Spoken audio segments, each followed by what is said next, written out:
You found the coolest place to be, the PlayStation Collecting Season. Come on, won't you sing with me? Welcome to the show. Gather round the boys and girls, collectors from around the world. Let's show the people what they need to know.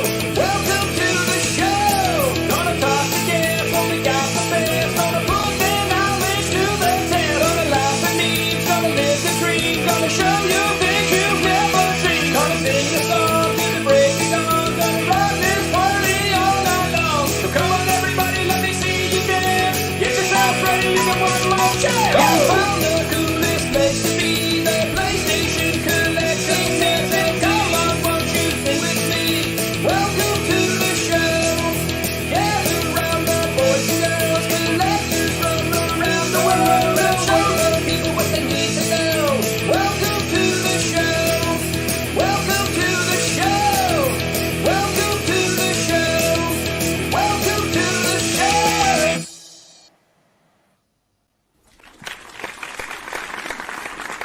Woo! Welcome back. Hey, what's up, everyone?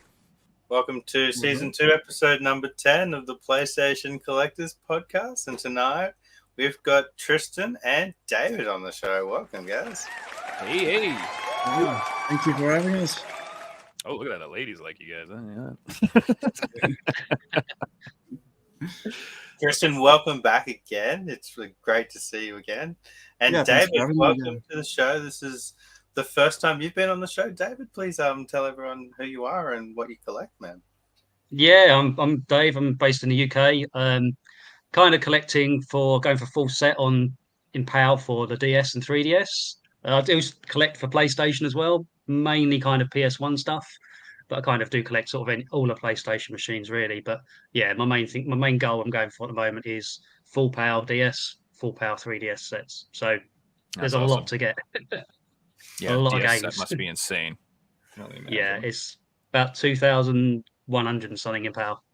So I'm over halfway there now, though. So yeah, it's I'm really enjoying the journey. It's just going and looking at loads of different game shops, finding stuff, chatting to people as well, because I don't think really anyone's done it or doing it. So it's kind of a journey in itself, really. So yeah, really kind of looking forward to carrying on the journey. I'm halfway there, or just over halfway. So I don't think it's going to be completed anytime soon. But yeah, just really enjoying checking out all the different editions that have come out. Different editions, loads of variants on the DS as well. I mean, ridiculous amounts of variants.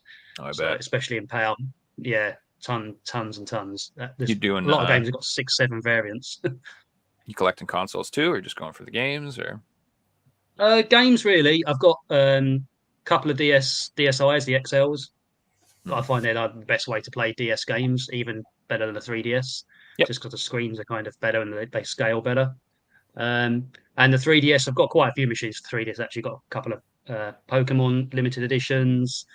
Two, three Pokemon ones, and it's just some of the various color variants. There's so many on the 3DS. Awesome ones, man. I know, dude. Yeah. It's quite the rabbit hole, and it's quite expensive.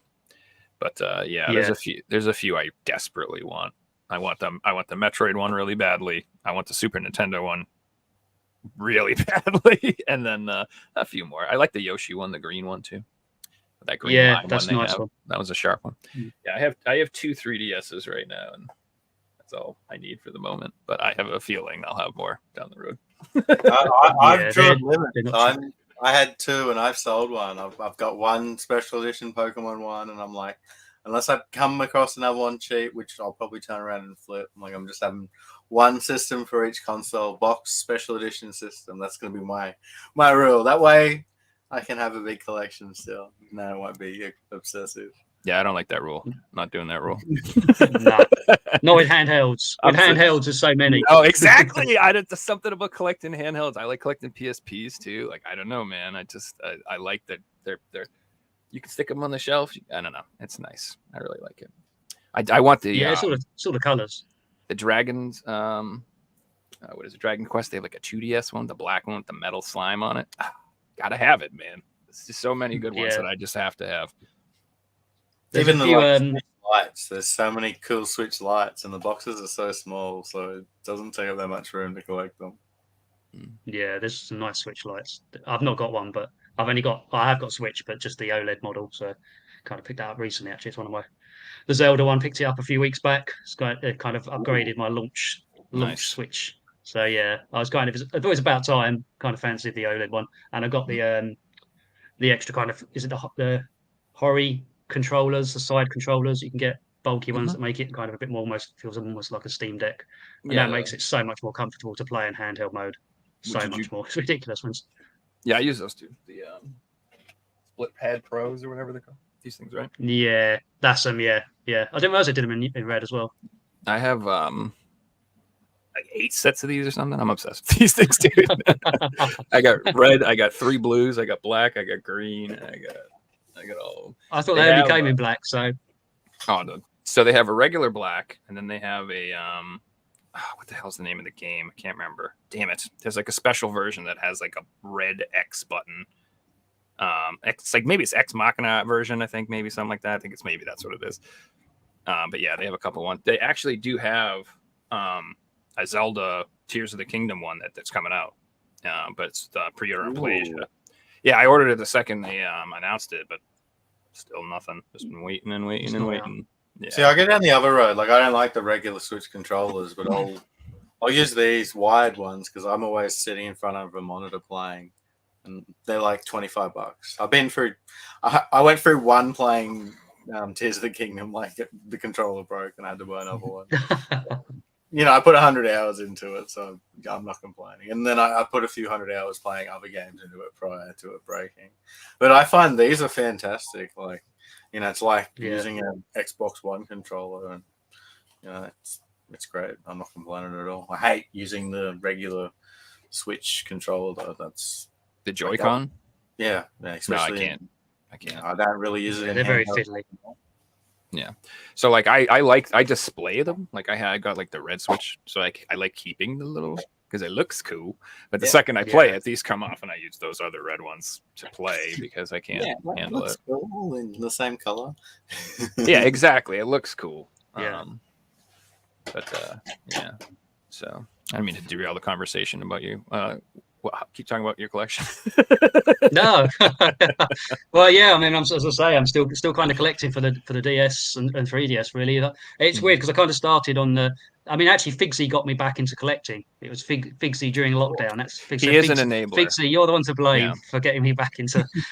I used to collect. I mean, probably a fair bit older than you guys. So I've been playing games for like 40 odd years. So I started on the sort of very tail end of the Atari era, and then got an NES Turtles one that I can kind of sit kind of up there. You know, Figsby is known edition. to be like seen in alleys with a trench coat on, being like, "You want games?" Yeah.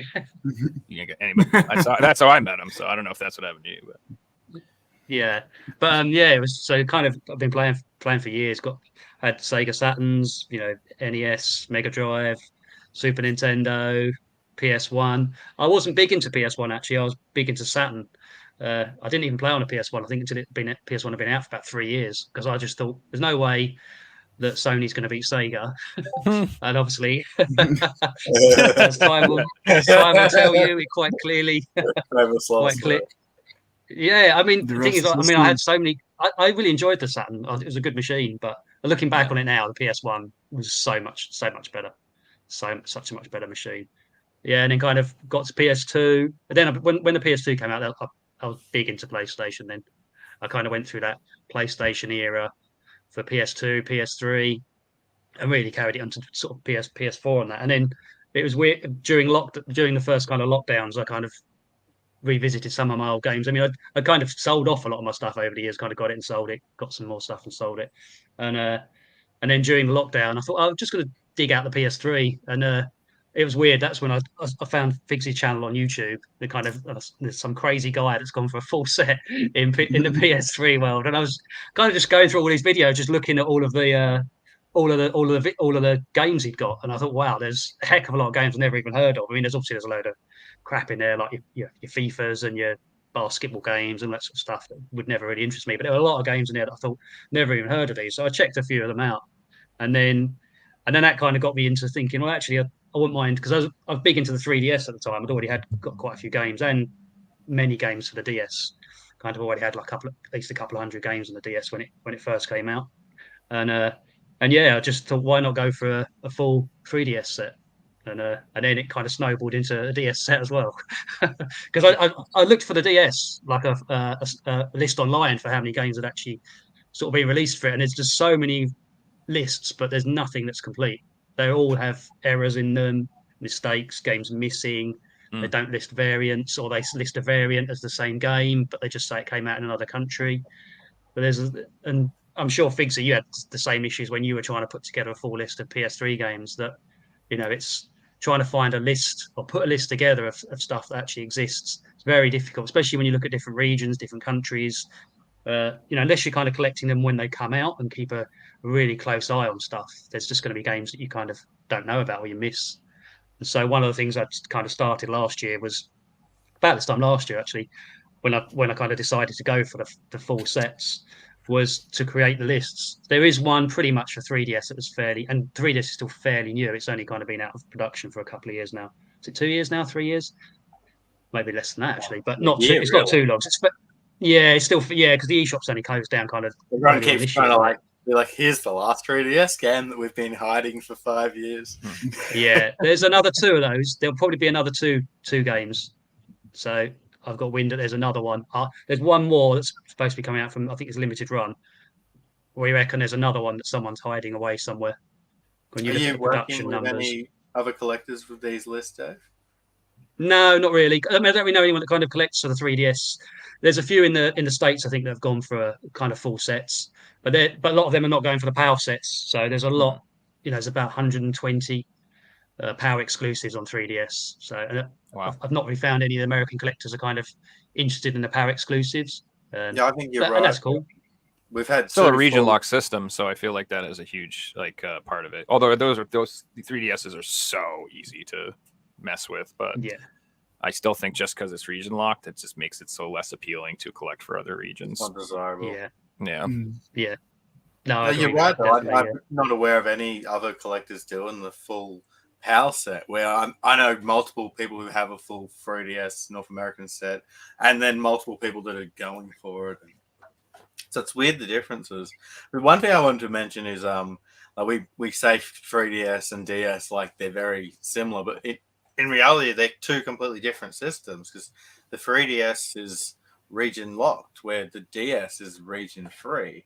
So with that in mind, what do you do with the DS? Are you collecting Japanese, English games? Are you collecting North American games? Are you just focusing on the PAL games with the DS?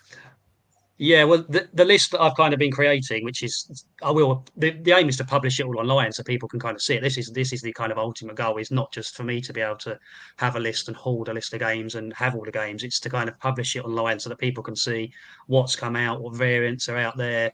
I mean, it's one of those things that kind of go on forever because there's probably so many variants you can find on games and you keep on finding them. But the ultimate goal is to kind of sort of publish it online. But yeah, I mean, there's kind of a lot of stuff that I'm kind of looking for still, and we'll kind of see how that kind of goes really. So, but yeah, it's an enjoyable journey, and we'll see how we go. But yeah, there's a lot of stuff to kind of bring out. How far are you in the 3DS set? You said you started that first, right? Yeah, I've got about 120 more games on the 3DS to go. So I'm pretty close. That's Yeah, I'm pretty close on the 3DS. It's the 3DS is a lot easier to find the games for because there's just so much fewer games. But now when I'm looking in shops where I've only got a couple of 120 or so to go, the chances of finding them in the shops are now quite rare because it's even though there's a lot of game shops in the UK, especially not too far from me, you might find one in a trip with like going into 10 shops because they're just as soon as you start going down to the last few or last 10-20% of the games, you just run out of games to you'll see loads of 3DS games, but just not the ones you're after. So, and there's quite a few sort of the last because probably about half the ones I'm still after and didn't come out in the UK. They came out in the rest of Europe, so might come out in France or Germany, Italy. Yeah. So what are the big heavy hitters in the PAL set? I know what they are in the American set, like Alien Chaos and stuff like that. What's like the crazy ones over there? I wouldn't say there's any that are.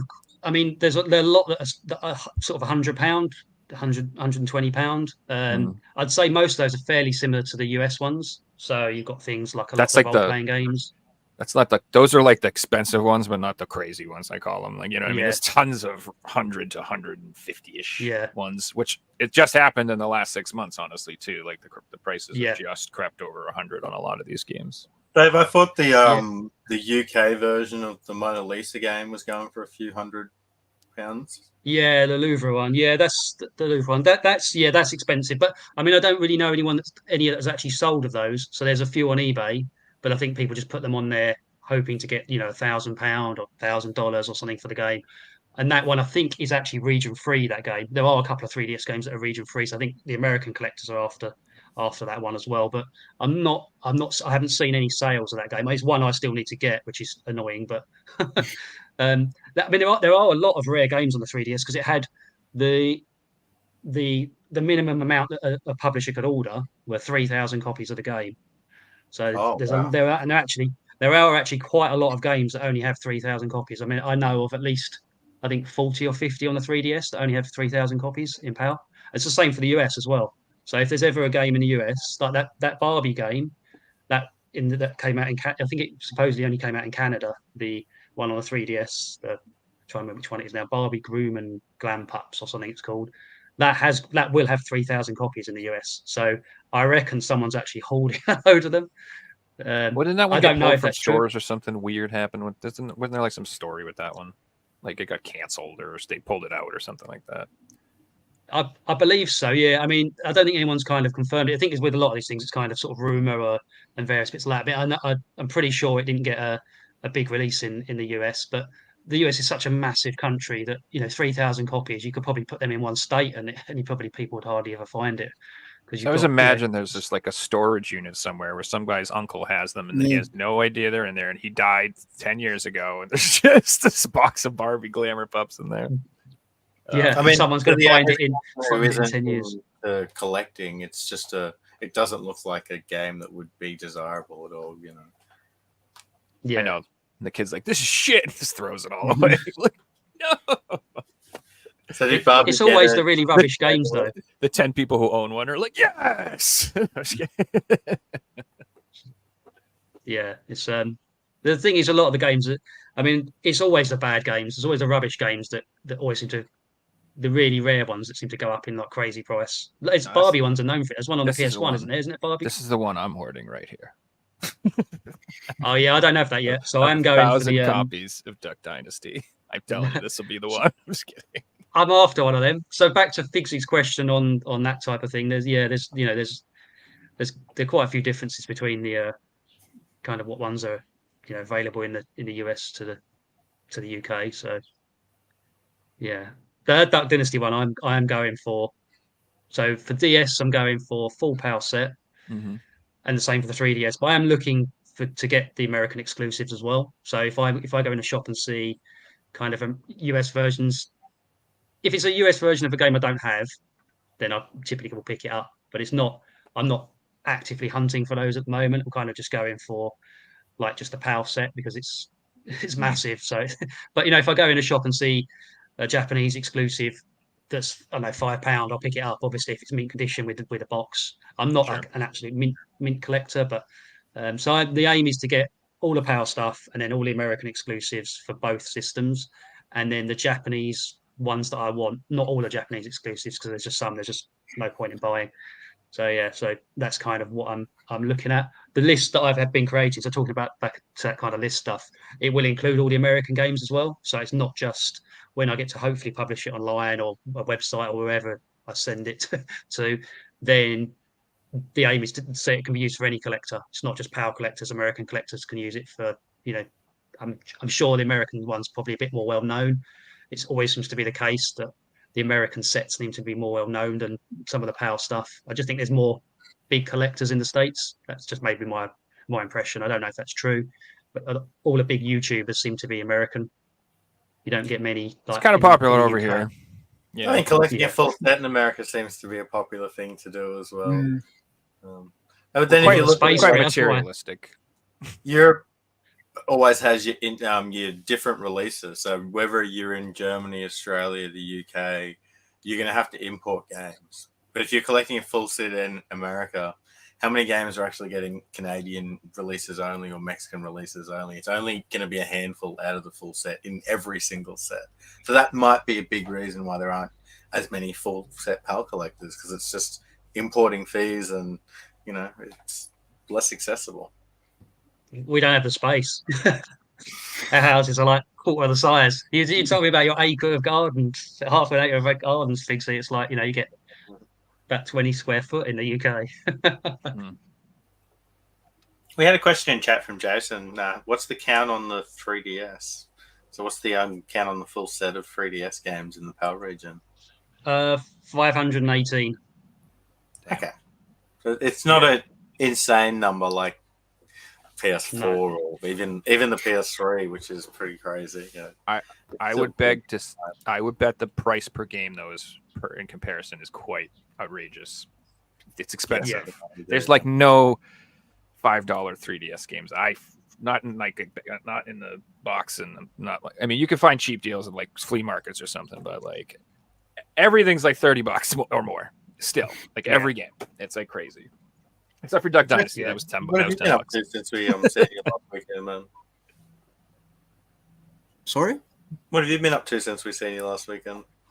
Well, not much actually. I had a week off. I'm just chilling around. But I got a package with a console. I don't have it with me right now, but I will post a picture in the collectors group. I think today or tomorrow. It's an Uncharted console of the first, the fat one, and it was only released in Spain. So I was very lucky to find it, and it's actually in way better condition than I thought it was.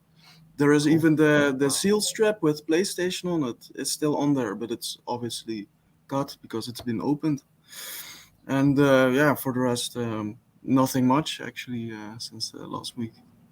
That sounds pretty exciting to me. Does the console have any print on it, or is it just print? Yeah, it does have like Uncharted, like the same cover as the game of the first Uncharted game. So, so you don't have no silly one console rule like Figsy. Then you're like, I think this was my 20th PlayStation 3 in box, so no, I don't. All right, you need a rule like Figsy had. No, I'm just kidding. See, I had a rule because I got to 19 box PS3s, and then I said to myself, I need a rule because this is getting insane. Okay, so there is the other end of it. You can dial it back. You're gonna have Tristan come on in 12 months, going, "Hey guys, I've got 15 box PS3s." So. I just collect the fully compatible ones. I can't turn those down. Like when I see those for sale, they're less than $200 or less. I'm like, all right, I'll take another one of those just in case. I just keep them because everyone tells me they all are going to break. None of mine have broken so far, but I have tons of them just in case because I'm paranoid like that. Well, actually, I'm still on the hunt for like a debugging station complete in box, but they are so hard to find and crazy expensive if you can find them. So why's it got to be complete in box, man? Yeah. But if I ever find one for a decent price, you're never gonna find like a cheap one in box. That's just not gonna happen. But for a decent price, I might take a gamble, but I'm not gonna pay crazy amounts for it. So yeah, there's that. And actually, David, I had a question for you. You told me about different games in the PAL region. Do you know of any because in the PS3 there's also like India and South Africa and PAL region, and a little bit of Russia. Is that also the case with DS or 3DS or both?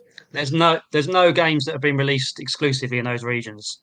So okay. In DS or 3DS, as far as I'm aware, the only exclusives in PAL would have been stuff that came out in the UK or UK and Ireland. There's a few Spanish exclusives, some in France. I can't remember how many off the top of my head, but some in France, some in Holland, some in Germany, and a couple from Italy. Okay. So, Australia get any? there's none. Not exclusive for 3DS, but there are a few for the DS. Okay. You've got me a few of them Figsy before. Usually we get our annual sport or buzz game or just some weird thing that only Australia gets. Yeah.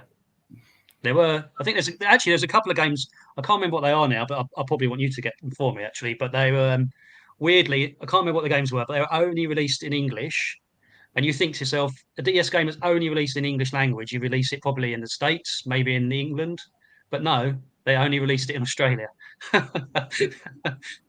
Don't know why. Don't ask me why. It wasn't a Makes sense. cartoon thing or anything. Yeah, no, that makes sense because then it probably got a release in different European countries. It didn't get a UK release and different things like that.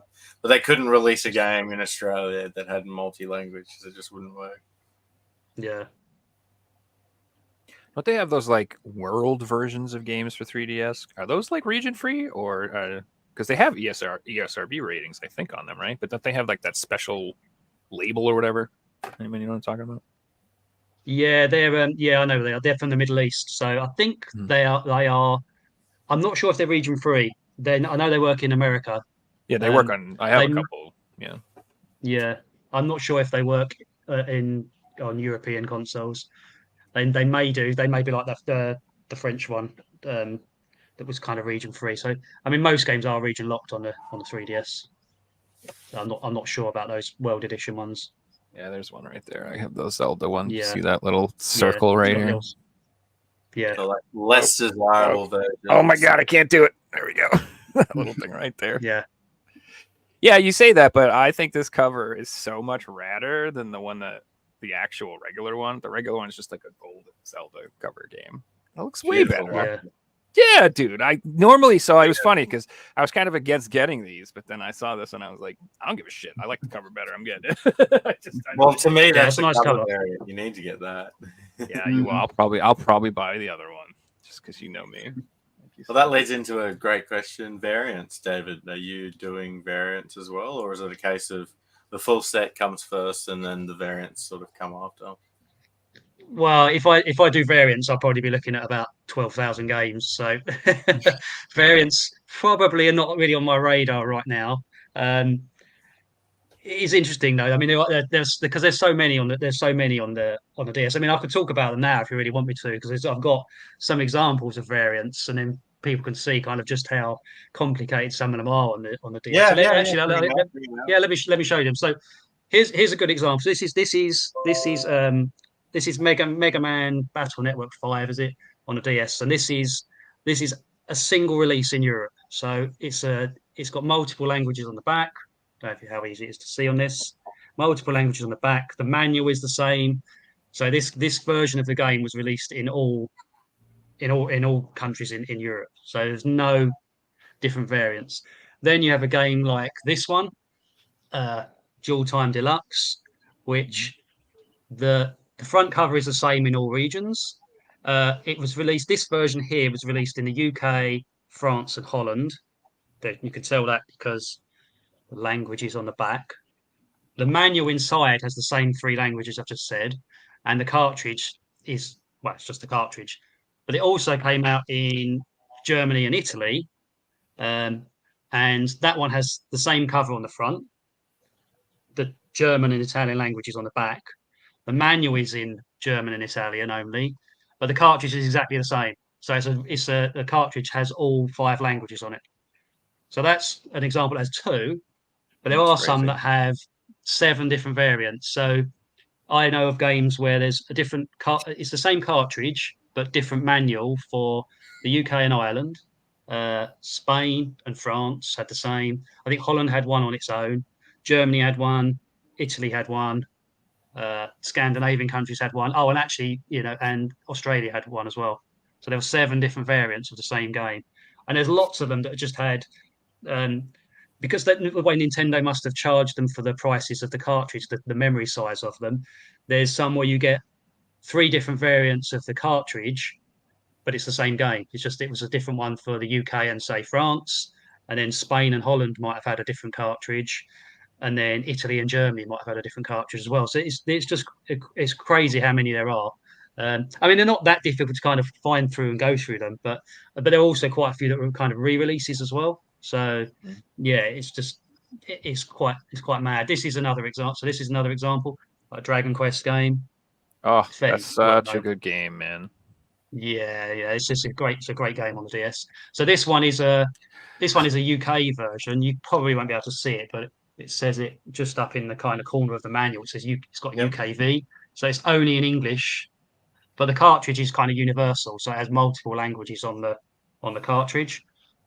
So this, for example, was only sold in the UK. It may have possibly been sold in Scandinavian countries as well, but France had their own version. So the cartridge was the same, but the manual and the cover was different in France, in Spain, in Holland, Germany, and Italy.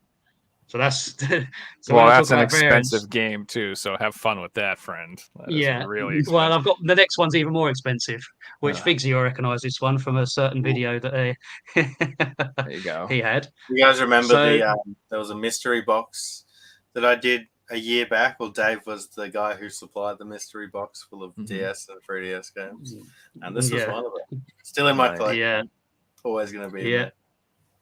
So this one is Blue Dragon. So this has this version is completely unique to the UK. So it's English only on the back, although it does have some of the Scandinavian countries in text on it as well on our quick start guide. But the cartridge is UK, so it's only in English the cartridge. But when you look at so in France, it had its own cartridge. The actual cartridge is unique to France. It's only in French language. Obviously, the manual's only in French, and so is the cover. Germany have got their own version. Spain have got their own version, and Italy have got their own version. So it's kind of debatable whether it's a variant or an actual different game. And there's I don't know which you would kind of describe them as. Here's another example. This is a totally rubbish game, but it's called One versus 100, which is based on a TV show. Now there's three variants of this in PAL. Never came out in the UK. Came out in the US as well. Um, so there's this version which is French. Um, there's this version which is German. Different cartridges, but it's such a similar game. It's if you load them up, the only real difference is that the language on the cover of on the menu of it is in a different language, and a couple of questions there when you start the game up, the questions are actually different. And then Australia got an English version, so that's a third version of it. But again, with that, would you class that as a variant or a separate release? Because they are different cartridges, the box art's different, manuals are different. So it's kind of, I mean, I don't know. I don't know what the answer is to that. I think it's is it like a interesting separate? because if you They relate should- it to like the PS3, there were PS3 games that were similar. Battle of the Sexes, for example, has an Italian version, a Dutch version, a German version. They all have their own covers, and they've all got their own questions. So, like, are they three different games, or is it the same game and just three versions of it? Same with like SingStar. There's 11 versions of SingStar Starter Pack, and they've all got different songs, but they've all got the same. It's all SingStar Starter Pack. Is it a variant? Is it the same game? Like, I collected them all because to me they're different, but I know a lot of people that just buy one of them and say I've got it. So I guess it comes down to the individual and what you want to collect and what you want to spend your money on and different things like that. Yeah, with PS3, I think it is also with the BLS code. So if it's a different BLS code, I would say it's actually a different release. It's still up for debate, of course, but I would say it's a different release. I don't know if Nintendo has that, like a serial number or or something like that. It does. Yeah, and each of those are different numbers. So there's normally the first code when most of the games have an NTR code, which is Nintendo's sort of internal code for the DS. It has an NTR and then it has a 4-character code, which is the actual kind of game code. And then you've normally got another three characters at the end of that to denote the kind of the region. So you get EUR or EUU, you get FRA, sorry, for France. You can sometimes get UKV for the UK versions, or like the Blue Dragon one where it's got different for kind of GER for Germany, ITA for Italy. So they all have unique codes on the back of them. But often the game that's inside can still be the same game. It's not even a different language. So that to me is that a variant or is it just a separate release? I mean, in effect, it could be a separate publisher as well. So I suppose technically it could be I don't know. For me, it's kind of I mean, is there an exact answer that we have in the collecting world, or is it just we kind of go with what we kind of want to collect? I can't give you an exact answer, but I do know that the only logical thing is to buy them all, so that way you don't have to worry about it. So then either way, whatever the answer is, you're like, I got them, so we're good. That's all that matters. If it was like a Pokemon. grading company, they would have a drop down box next to one game and all 9 of them underneath it. So that's how they would do it. They wouldn't have it in 10. But like again, it all comes down to the individual. When doing sets, what I did for the PS3, I worked with a bunch of collectors, and then I released a set that was called a vanilla set. So a vanilla set was one of every game. And it includes your base version, your black label version. If there's like then a limited edition or a special edition, or well, that's up to you to collect. But if you want to have one copy of every game that just is that standard copy, then it would be vanilla set. And I would just include one of the Blue Dragons and one of the 1 to 100s. But then it's up to you as an individual. Do you then want to collect the rest of the subsets and have them all and document them all and different things like that? That makes absolute sense. So one thing I like, just because like if you collect them all and you say you've got a full set, doesn't mean those games don't exist either. Yeah. No, I think it's that. I mean, that makes kind of perfect sense, because you got, like you say, that 1 versus 100. If you're in the UK like me, then you'd probably want, if you wanted to get the version, you get the Australian one because it's the only one in English. The other two are kind of, to me, they're kind of a variant, separate release maybe, but they're not something that I would necessarily say, well, I mean, I will get those because I am getting everything. but I would say, it's kind of a vanilla set does make sense. Yeah, so I feel like it is important to have some sort of rules and parameters about your collecting for your own sanity. Otherwise, I think people get burnt out when they start to feel overwhelmed by the immense like scope of what they're trying to do. So like maybe don't be so crazy, like you said. Maybe just like I complete little sets, and that keeps me sane. I'm just like, I want all the horror games, I want all the shmups, I want all the arcade racers, I want all the first person boomer shooters. Like I do stuff like that because I can handle that. The only time I went off the rails was with PSVR, and I went down that stupid rabbit hole with variants and everything. And like I had a taste of that world, and I'm just like, no, man, this just never ends. It just doesn't end. So that's like for me, like I said, you should have like some sort of goal or parameter, and then like get to that point, and then stop and step back and take a breath and be like, do you really want to keep going? Like for me, what broke me was when I saw the Japanese collectors at the like they, we have PlayStation hits and stuff. They have like, they call them like great selections or something like that. And they like look gold, and they had like a whole set of those. And I'm like, oh man, and they're expensive. So that was the other thing. So if they were cheap, I would have been like, hell yeah, let's keep going, baby. But no, they were like pretty expensive. And that's where I was like, I have to draw the line here. I can't spend $60 on a Japanese cover art that I can't even play the damn game anyway because I don't speak Japanese. It's just gotten to the point where I'm like, that was my rule. I'm like, nah, I'm keeping it like, I'm not doing that. I'm not getting everything. I wish I could have gone back and took that advice, Joe. I mean, I wouldn't say I completely regret it because prices were different back then. If it's cheap, it's fine. Yeah. It's fun. But once it becomes like, oh my God, this is like hard. This is work. I'm going to have to like, I guess, do I do some overtime and I, sell some of this stuff? You start like having to like, I don't know. It gets out of control. Well, the one thing where that like line is for you, I don't know. Was in that vanilla thing that I was mentioning just before, where there was a lot of games that say they have an Australian version, but then Spain's got a vanilla release that doesn't have limited edition after it. So I got to buy that one and pay the €20 shipping to get it to Australia. And I know which one it is. 15 of them. So Tristan knows what I'm talking about. Yeah, I know which exact game it is. Yeah, I still don't have that one either, so I still need to get that one. Well, this is the other problem. You get committed, and then if anything comes up, you have to get it. Like if any new stupid VR game comes out, I have to get it. Damn it!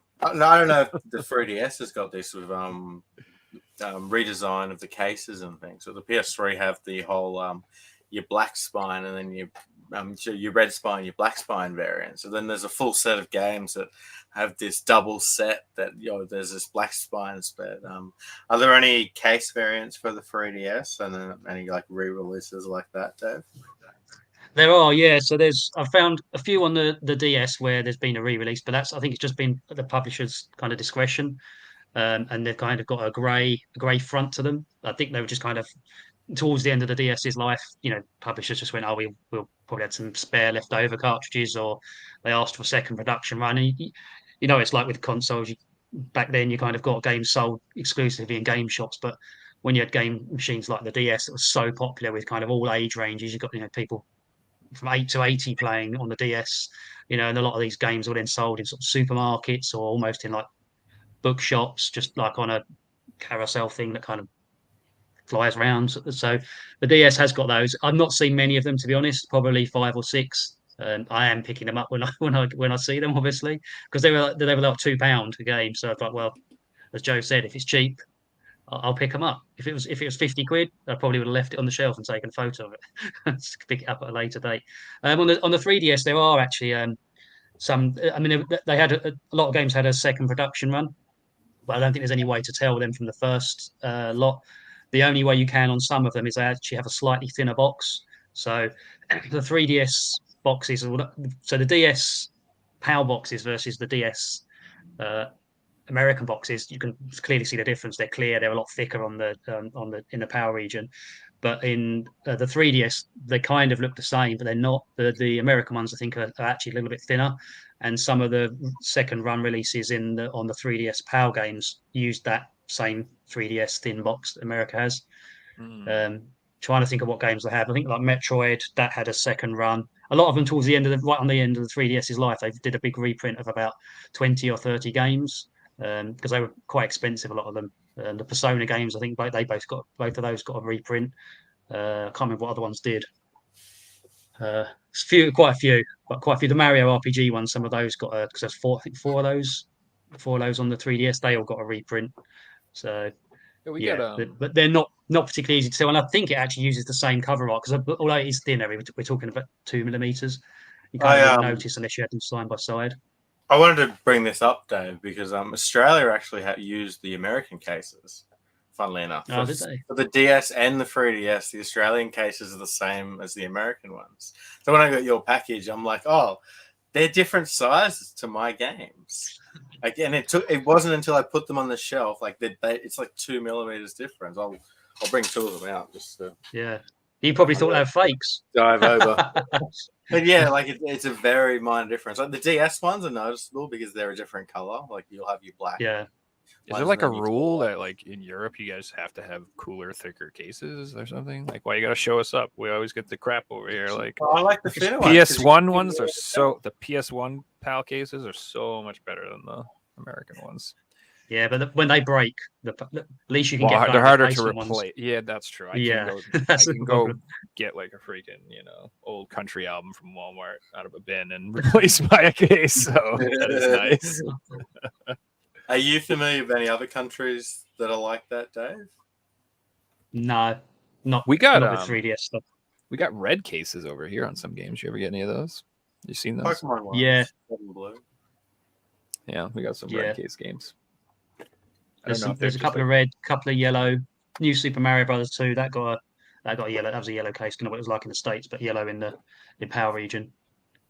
We got a black case for Xeno first, didn't we? Yeah. That was one of the few games that only works on the new 3DS. I think it might be the only one actually. I thought there was 3 of them. I can't think of the other 2. Yeah, can't remember off the top of my head. Definitely that one though. Well, overall, one thing I think was very appealing about DS and 3DS collecting is the cases. They are very gorgeous and like fit on the shelf, and they look really nice. And yeah, man, you can store them so much easier and like do so much more with them, and they fit so much better. Like, I found that really appealing. So I just started picking up 3DS stuff like 6 months ago. I built like a collection of about 100 games, and like, dude, it was so awesome. I got them all in like one shelf. So nice. So I'm like, this would be a big set for like another like system. So, Dave, how many? You chose the worst time to go on. Sorry, Figs. How Yeah, many no, games no. are behind you at the moment in your 3DS and Uh, DS? that is just purely DS games behind me. That is about just under 1,000 games. So that's most of my DS collection. I think it's about 950. And then I've got in the other room, I've got another whole cabinet just for the 3DS, and then or some of the 3DS, and then there's a few DS games in there. So that's just PAL behind me. I've got about 30 or so Japanese DS games, and I've got probably about 40 or 50 on the from the US. So, but I'll keep them separate because just because I don't want to mix You them keep all with up. the good stuff with your PlayStation stuff, wherever that That's is. it, yeah. PS1 stuff. Yeah. I got you. We had a question in chat for you too from Banfi. He asked, "Is your favorite game the Barbie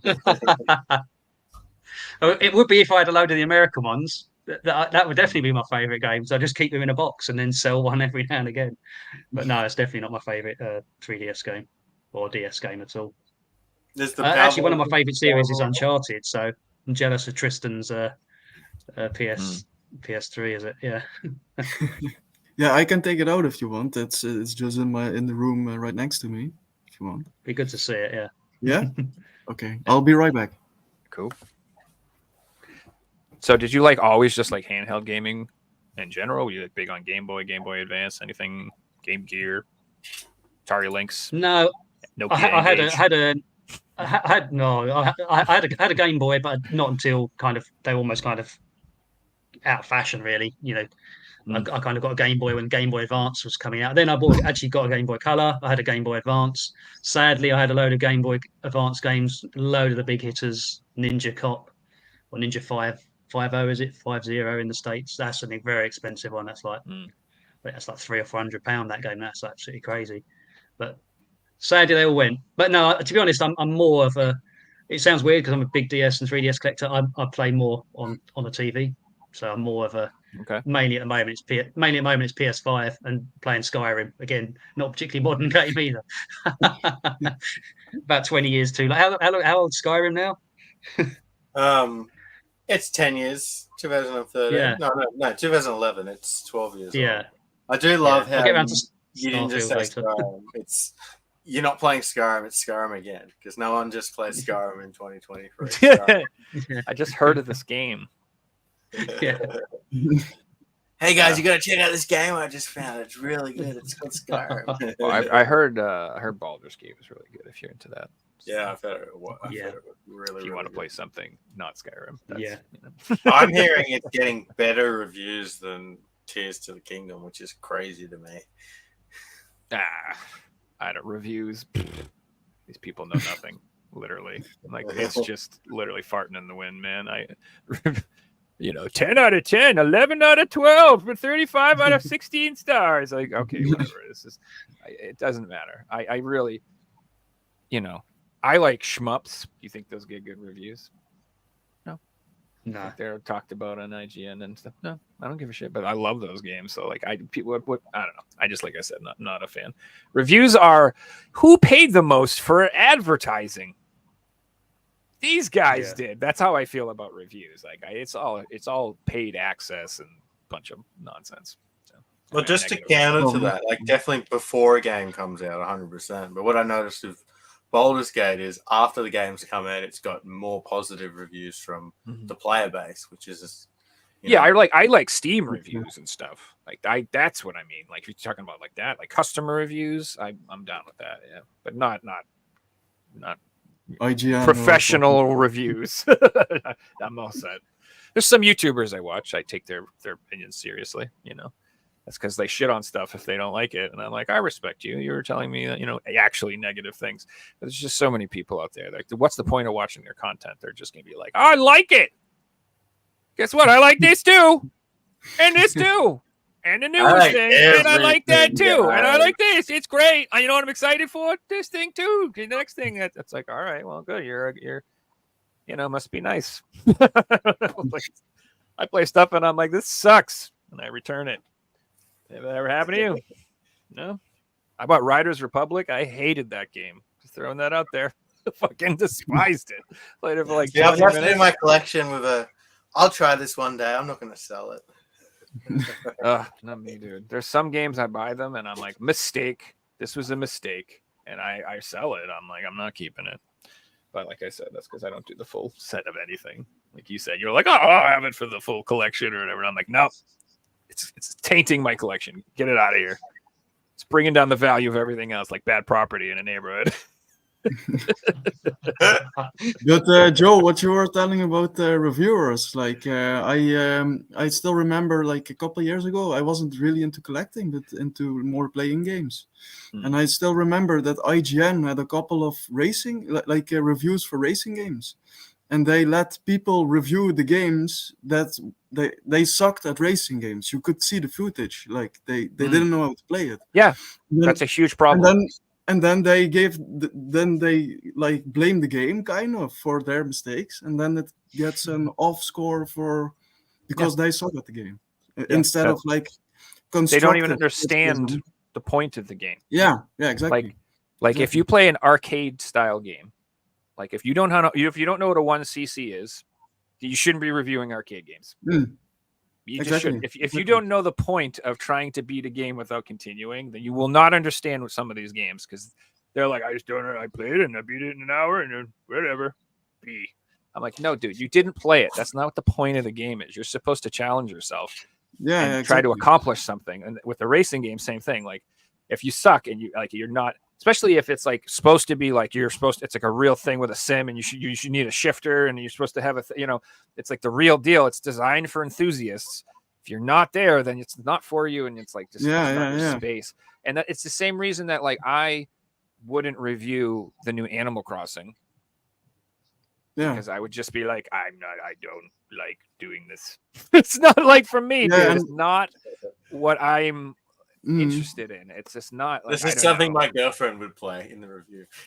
Sure. Well, no, I mean, it's just not my style of game and what I like, what the type of experience that I look for. Yeah, exactly. And you don't know where to criticize the game or yourself, or where the game is lacking or yourself, because for example, if I was to review a fighting game, like a 2D fighting game, I have no clue, what I'm doing even. So I'm just spamming the buttons. Yeah, and exactly. If I win, I like the game. And if I lose, I keep getting my ass kicked. This game sucks. Yeah, exactly. But for a racing game, like I won't say like I can review it, but much better than a fighting game. I could criticize it much better and more understandably than a fighting game, because I have no clue. And then when you actually watch people who are really into fighting games and you watch their critiques, you can clearly tell they know shit that you do not know. When they're like, no. I don't know what the net code. I don't know what any of that means, and I don't know what staggering.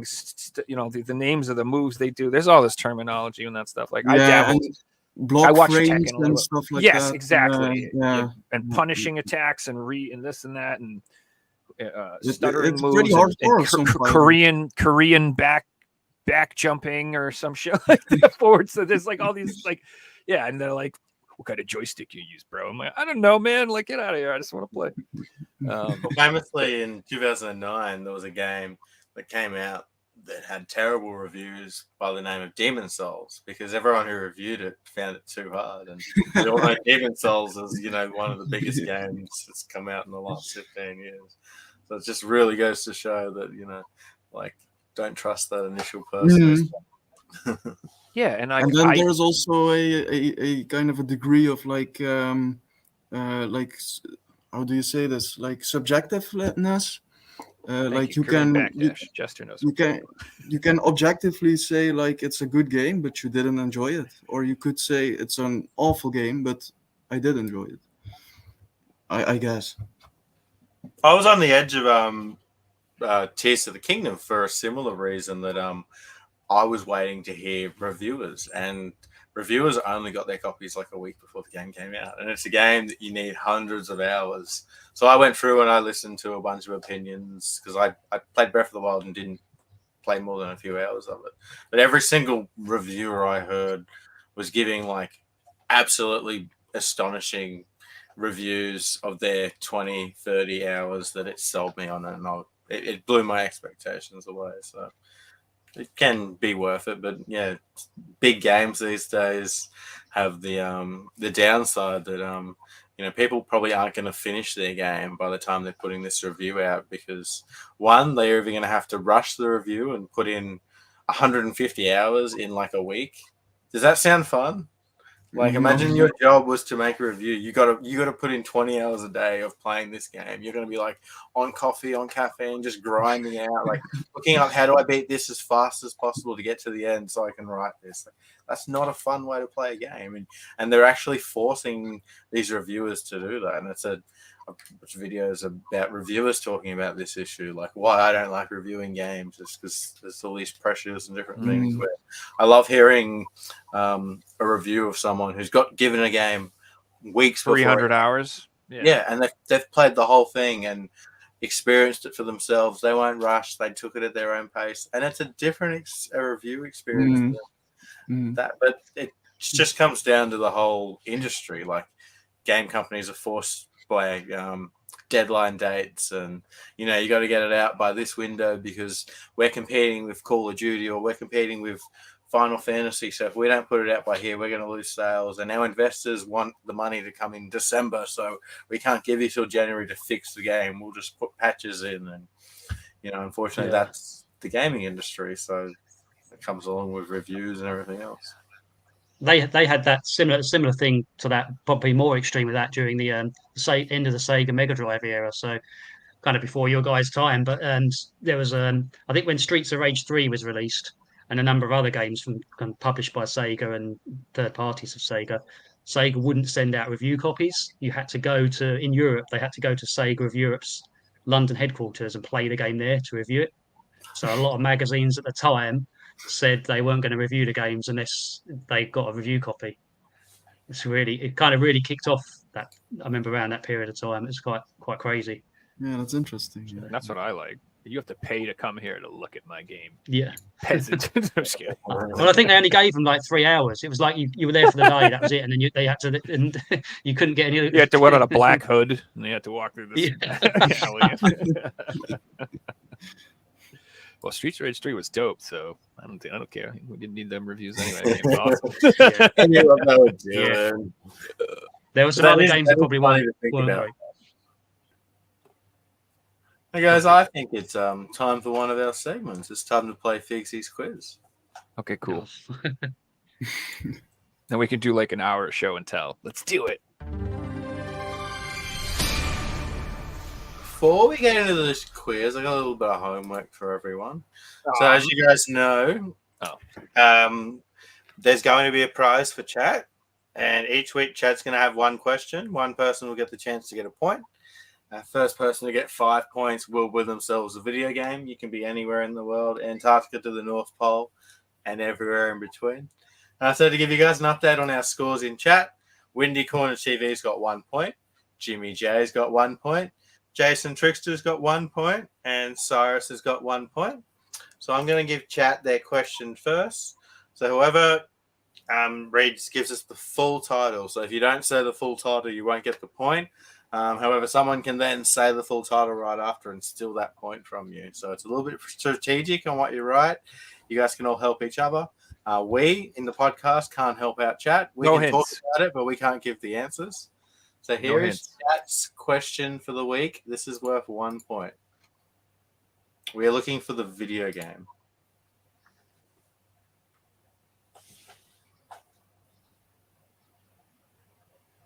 We'll leave it up for about 10 seconds. You guys in chat think about it. We'll, awesome Chuck Norris's. We'll keep pulling it up throughout the quiz. You guys got until the end of the quiz to get a point. So let's get into the quiz, guys. Dave, this is your first time on the quiz. Tristan, I know. We've got some stats for you guys. So Joe's in with 12 games played, 7 wins, 5 losses.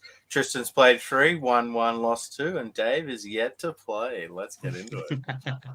Let me hide. So once again, big shout out to Pavel and Sylvan for doing all the questions for today's quiz, and thanks to you guys for participating.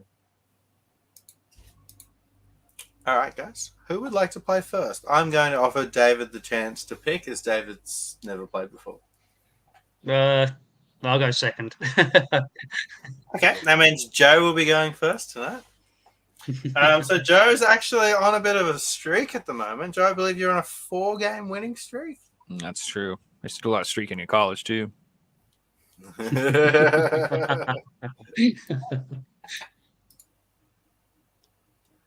Oh, hold up, guys. Hold up. We've just had an answer. from Wait a chat. minute. Hold up. Banfi has just come in with the correct answer of Michael Jackson's Moonwalker. Banfi takes this points chat quiz. Nice. Congrats, Banfi. Nice.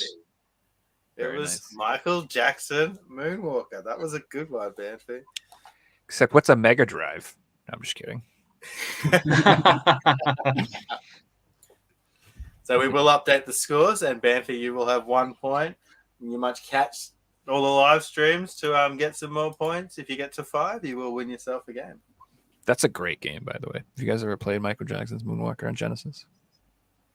I did back in the day. Fantastic game, dude. I've never owned a Mega Drive, so Oh, Yeah, I can't say I have either.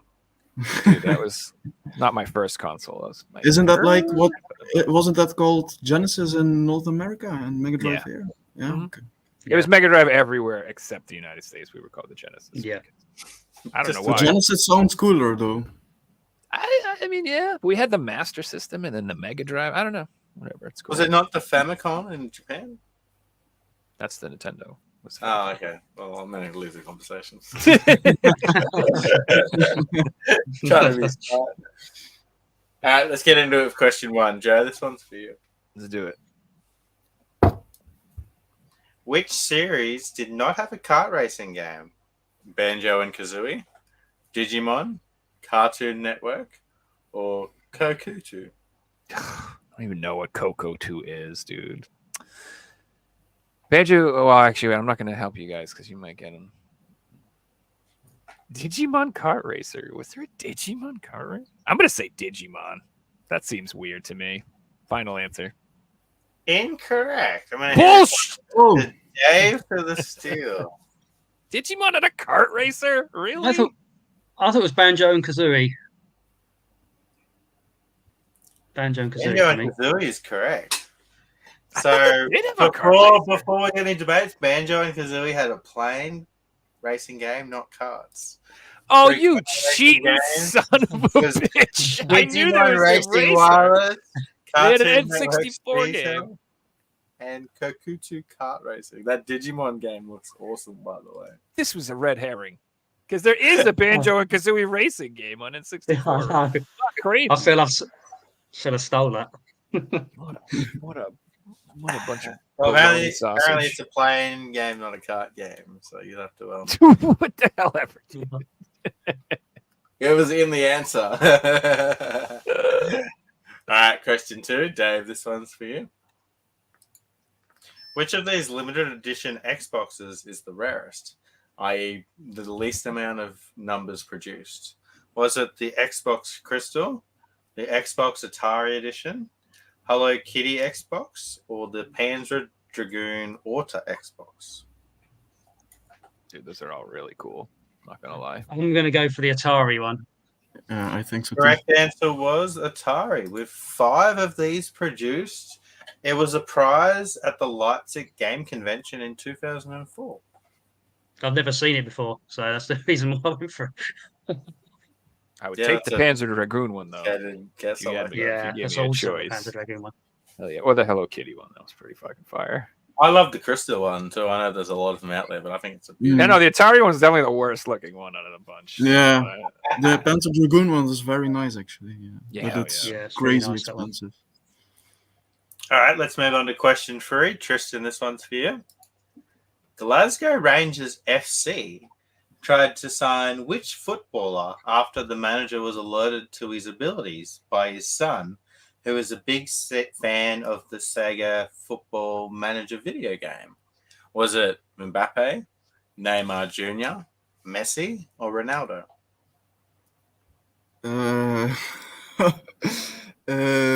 Could you repeat the first phrase of the question? Glasgow Rangers FC tried to sign which footballer after the Okay. manager was alerted to his abilities by his son? I have no clue. I think Mbappe was like too young in the PSP era. So it has to be one of those other three. I would say Neymar. Incorrect. Joe? I have no idea, bro. I know who Ronaldo and Messi are. I know those names. I know they're good at kicking the ball. You could put Pele up there, and I'd be like, maybe.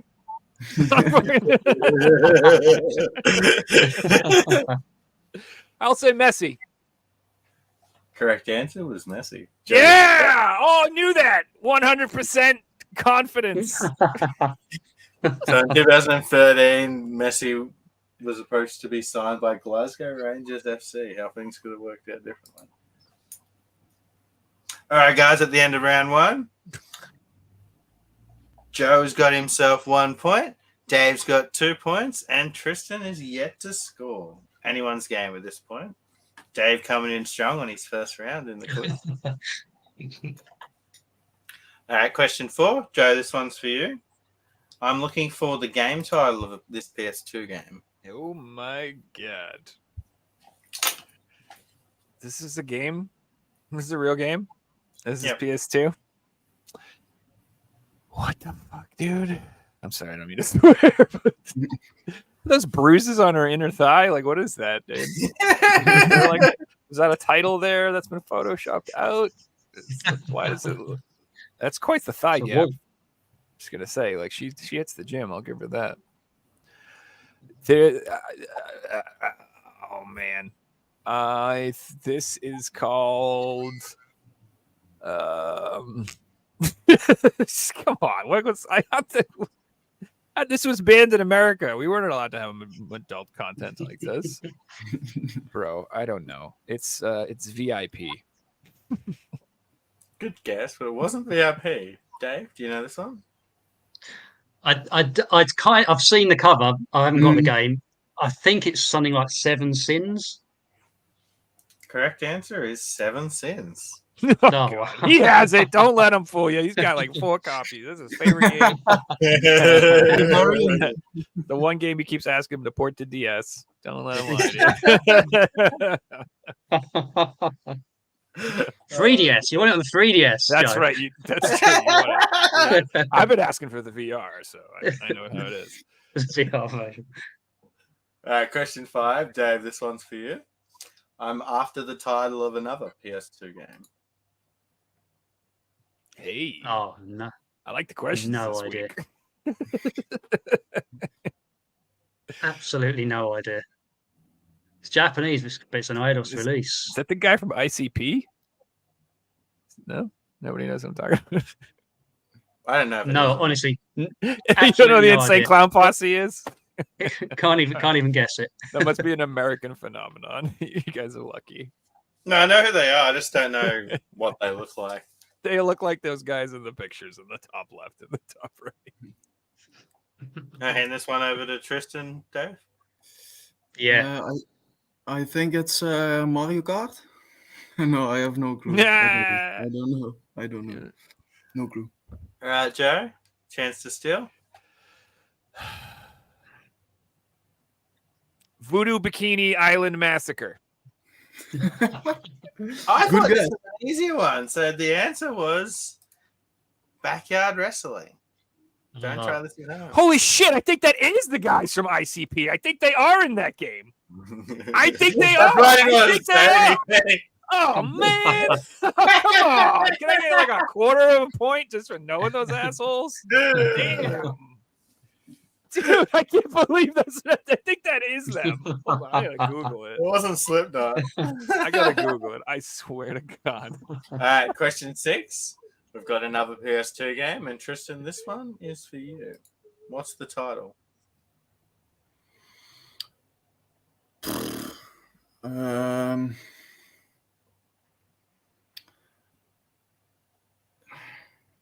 kind of looks like Siren. I'm gonna guess Siren. I don't know. I have no clue. It's not one of the Siren games. Joe, for the steal? What? What's going on? What's the name of this game? Title of the PS2 game. Oh, this is a Japanese game. The Midnight Carnival. That's cool. Shin Megami Tensei. I don't know, man. No idea. Yes, it wasn't Shin Megami Tensei, though, Dave. I don't know. I'm going to guess. Is it Q-On? Is that the game? Kuon? I don't think it's Again? that, but Good guess, but we were looking for Guilty Gear. good question that was. Is she biting her own hand? So Insane Clown Posse was in Backyard Wrestling games. I just can't find confirmation they were in that one. But I'm pretty sure that's got to be them. There's no flipping way. Okay, guys, at Joe's the after end that of call to round point. 2, Dave's got himself to a lead of 3 points. Joe's behind him on 1, and Tristan's yet to score on 0. Still anyone's game at this point. Now let's move on to question 7. Joe, this one's for you. What game manufacturer burnt unsold games and consoles in the desert? Say it one more time. What game manufacturer burnt unsold games and consoles in the desert? Oh, like actually burned them, Oh, like It's lit them buried. on fire. Oh, buried. Atari. Correct. Okay, cool. For a second, I thought you meant like bootleg games or something, and I'm like, Yeah, and you know what? I like ET on Atari.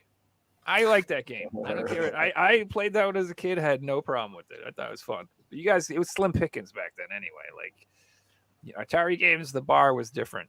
I don't know what people This were is pretty good. I don't know what people were expecting, dude. The guy that developed it was actually, he worked on it solo and he did it for like 6 weeks. So it was actually pretty impressive how he managed to do that. And he probably had deadlines and everything else. That went along Yeah, with it. yeah. Well, there was like a rumor that his family and his friends actually needed to bring him food and water and stuff because he was just working 24/7 on it. He's And like, then the whole video game industry is going to go under if I don't get this game out. Well, all right, moving on to question number 8. Dave, this one's for you. Who is the first character you play as in Injustice God Among Us? I've never played that game. I have no idea. You want to take a I'm stab gonna at it? say Batman. Correct If he's even answer in it. was Batman. Why? Dave coming in with the points. That was a terrible looking Batman. Well, that was an absolute fluke. Yeah, it was. That was awesome. All right, next question. This one's for Tristan. How many different colors are on the feet board in Guitar Hero? Fretboard. Fretboard. Fretboard. The what? Fretboard. Where you put your fingers. Oh, Fretboard. how many colors? Mm-hmm. Why do I get all the hard questions? I think it's either 4 or 8. I'm gonna guess 8. It's not 8. I know you know this one, Joe. Hey, we're talking about like the classic controller. Classic So, Guitar Hero controller. It's 5. Correct answer is 5. Yes, I am obsessed with Guitar Hero. All right, All well, right, guys, at the end of I round don't 3. still play Guitar Hero. Go ahead. Tristan's still yet to get off the board. Joe is powered ahead to 3. However, Dave still has the lead of 4. Dave got lucky with that Batman question. Yeah. I don't know if lucky with Tristan that can messy come back at this question. point, but Joe and Dave can definitely both still win it. So good All luck. Tristan's questions are worth 5 points if he gets them right. Well, with the difficulty of these, kind of is. Well, that came down to Dave picking the order, and it's all done randomly. So no favorites here. All right, question 10. Joe, this one's for you. Now, these following round's going to be picture and photos, so you're going to have to guess the game from the photos. So, Joe, this one's yours.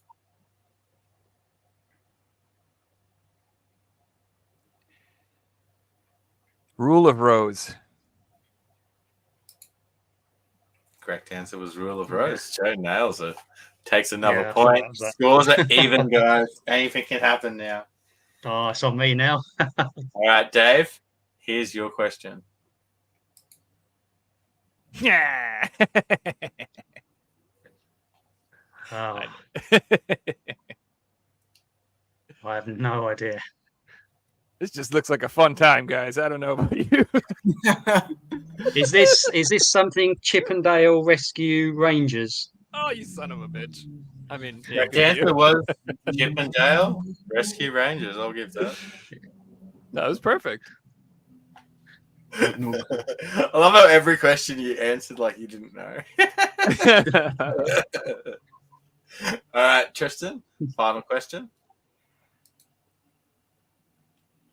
What the freaking heck? What?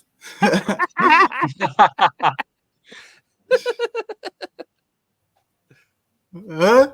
I don't even know what to say here. Don't know either, man. Oh, I get it. Oh no, I know what it is. That's actually really clever. I get it. That's really clever. I get it. No pressure or anything, Tristan, but the whole quiz comes down to you answering this correctly or not.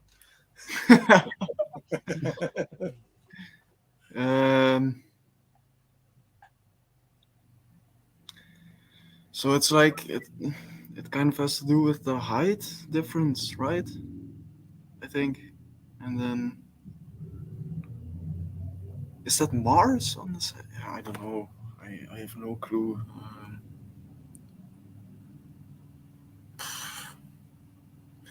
I think I'm gonna stay pointless, so I'm gonna hand this over to Joe. What is it, Joe?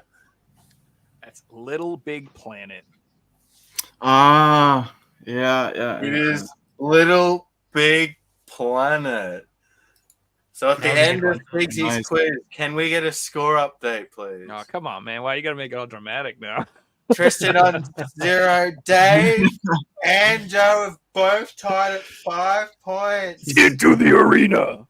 We have a tiebreaker tonight, guys. We have a new Oh, tiebreaker. no way. So the way this is going to work is first who reads the correct answer wins.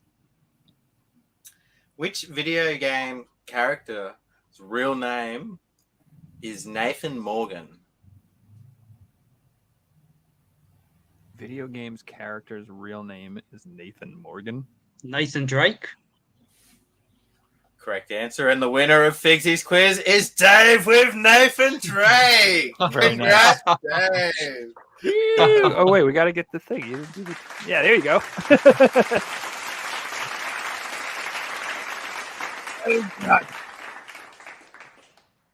That was good, guys. Thanks so much for playing. And well done, Dave, coming on Figsy's quiz and winning for your first time. We'll have to So get why you does he back. have why is his name Nathan Morgan? I'm confused now.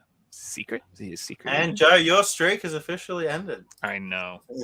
That's all right. The streak Sorry, of my Joe. underwear will never end. I let you guys win, so He's holding out. He's a ringer. He's gonna wait for the championship round. What's up, Ronan? Thanks for the biddies, man. Oh, thanks for the biddies. Because I think that brings us to show and tell. Woo! We gotta get a new picture. well, with the FIFA games in the background. So disturbing. You get some sound. So Tristan, I think we'll leave you last this week because I know we'll have the most stuff covered out of Tristan. So do you guys mind if I go first? Yeah, go for it, brother. Go ahead. Go for it. All right, I pulled a couple of cool collector's editions out of the collection. So I'm probably going to mispronounce this one, but here we have Hakumi, Stories of the Shinsemgumi limited edition. Now, I believe this is a visual novel, and the only reason I got the limited edition is because this is like a $60 game, or the limited edition is like $80. Well, it was when I was collecting for the PS3, so I figured if I'm going to buy it for $60, I may as well just bite the bullet and get this one as well. It's a really cool collector's edition. It comes with like a comb and I think a soundtrack. It's a nice box as well. I like these ones that store like this. I've got a few of them that all are the same size and they're all sort of next to each other. So yeah, that's the first one.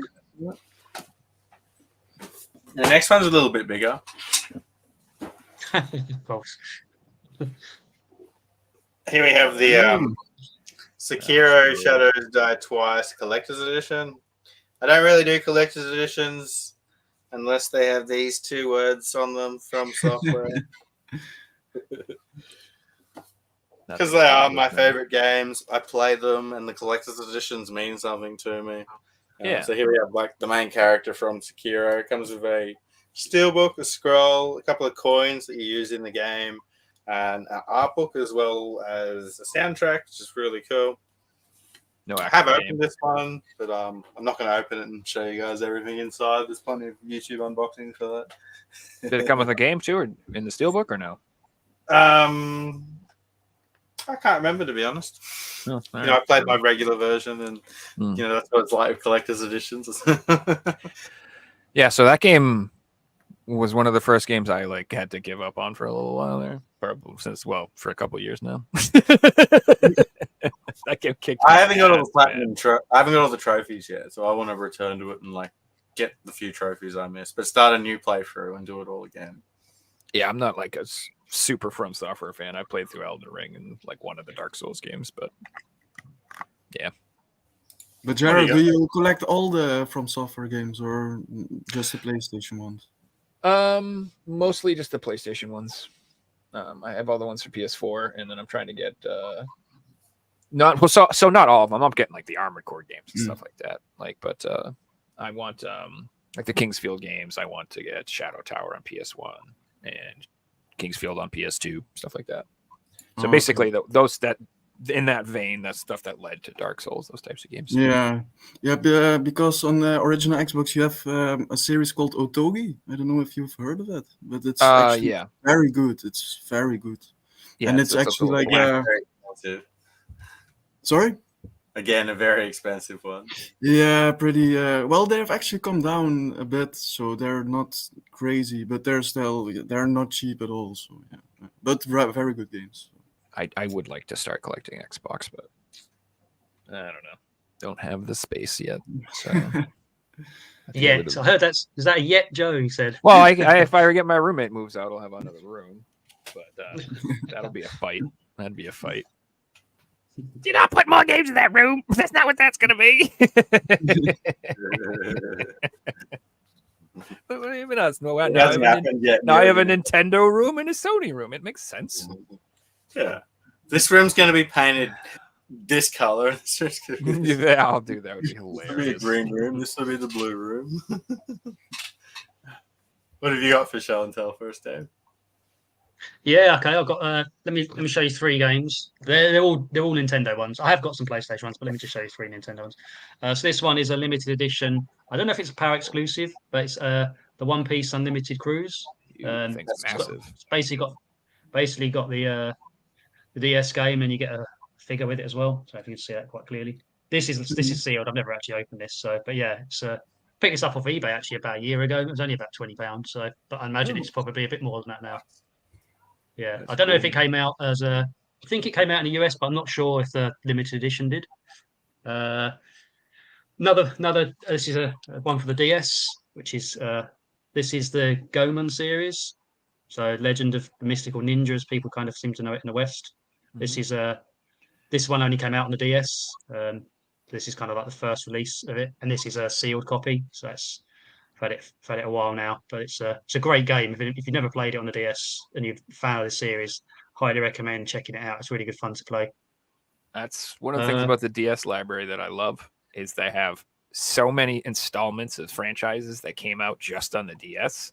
So it's there's lots of games that have, there's a Valkyrie profile that came out on the DS I really want and stuff like that. You know what I mean? There's the Dragon Quest games only got on those DS release. Well, I mean they're on other stuff, but Ninja Gaiden was also a very good DS game.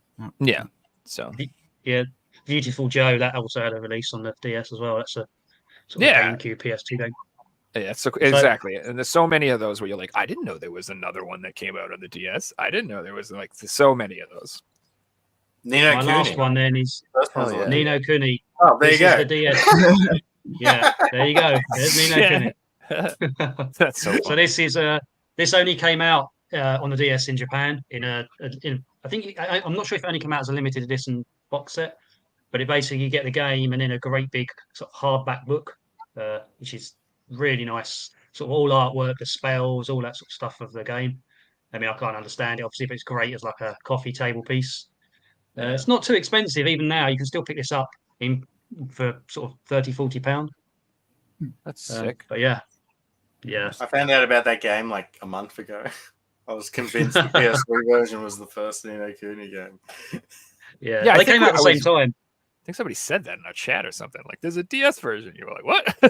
I can't remember. Yeah, That's probably me. Like, oh, Yeah. Yeah, it might have been you, Dave, actually.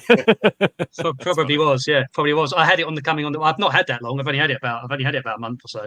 So yeah, that's cool, man. Yeah, that's it for me. I've got a PS4 game if you want to see it, but should I show that one as well, just quickly? Yeah, bring it up. This is an American. I think it's a great game. Game's, Song of the Deeps. This is collector's edition. I think it only came out in America at all in physical. I don't think it came out in the. So I can add to that. There's a collector's edition that's Australian exclusive, and there's only 999 of them. And that's cool. They're pretty rare, obviously, because that was. Is it the same as this, or is it different to this? No, completely different. And it's like a big box, right? Yeah. Tristan knows the one.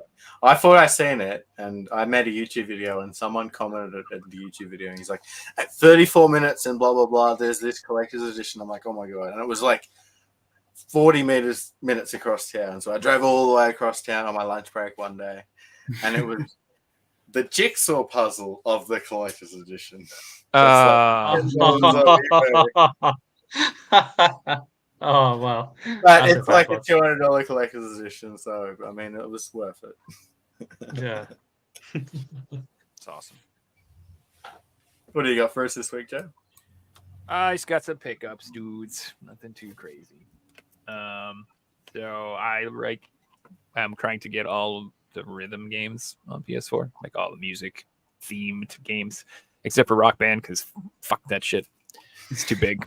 And I can't play drums and sing a guitar at the same time anyway, so screw it. I don't have no friends to come over and want to play games with me like that. Too damn old. Anyway, so I got Mad Red Dead. Nice. It's kind of an interesting one. I'm not even sure. It looks like it says it's a jump, dash, and smash platformer with rhythm-based action. So it's like a 2D platformer that has something to do with like rhythm and community, and doing moves at during rhythms or something like that. Which I know I'm down with that. I like weird stuff like that. And like this is just one of those games where like I've been meaning to get it forever, and if I feel like if I don't, it's gonna disappear and be expensive. So how much was it, Joe? This one's cheap right now. It's only $20. It's only like $20. Okay. Yeah, I might keep an eye out for that one. Looks pretty cool. It's not bad. Yeah, dude. Best Buy had them on clearance for like $8. And they sold out mad fast, and I've been angry about it ever since. But that's all right. I picked it up. David, if you're looking to get one, there is also a PAL release, but it was only for I think it was Red Art Games or something like that. It's kind of like limited run stuff from Europe. Cool. Yeah, I like Red Art. They're awesome. Speaking of limited stuff, I did get this from Limited Run Games. I picked up Blade Runner Enhanced Edition. Nice. So this is a port of an old PC point and click adventure game. And I like cyberpunk stuff. I love Blade Runner. I'm just into the genre.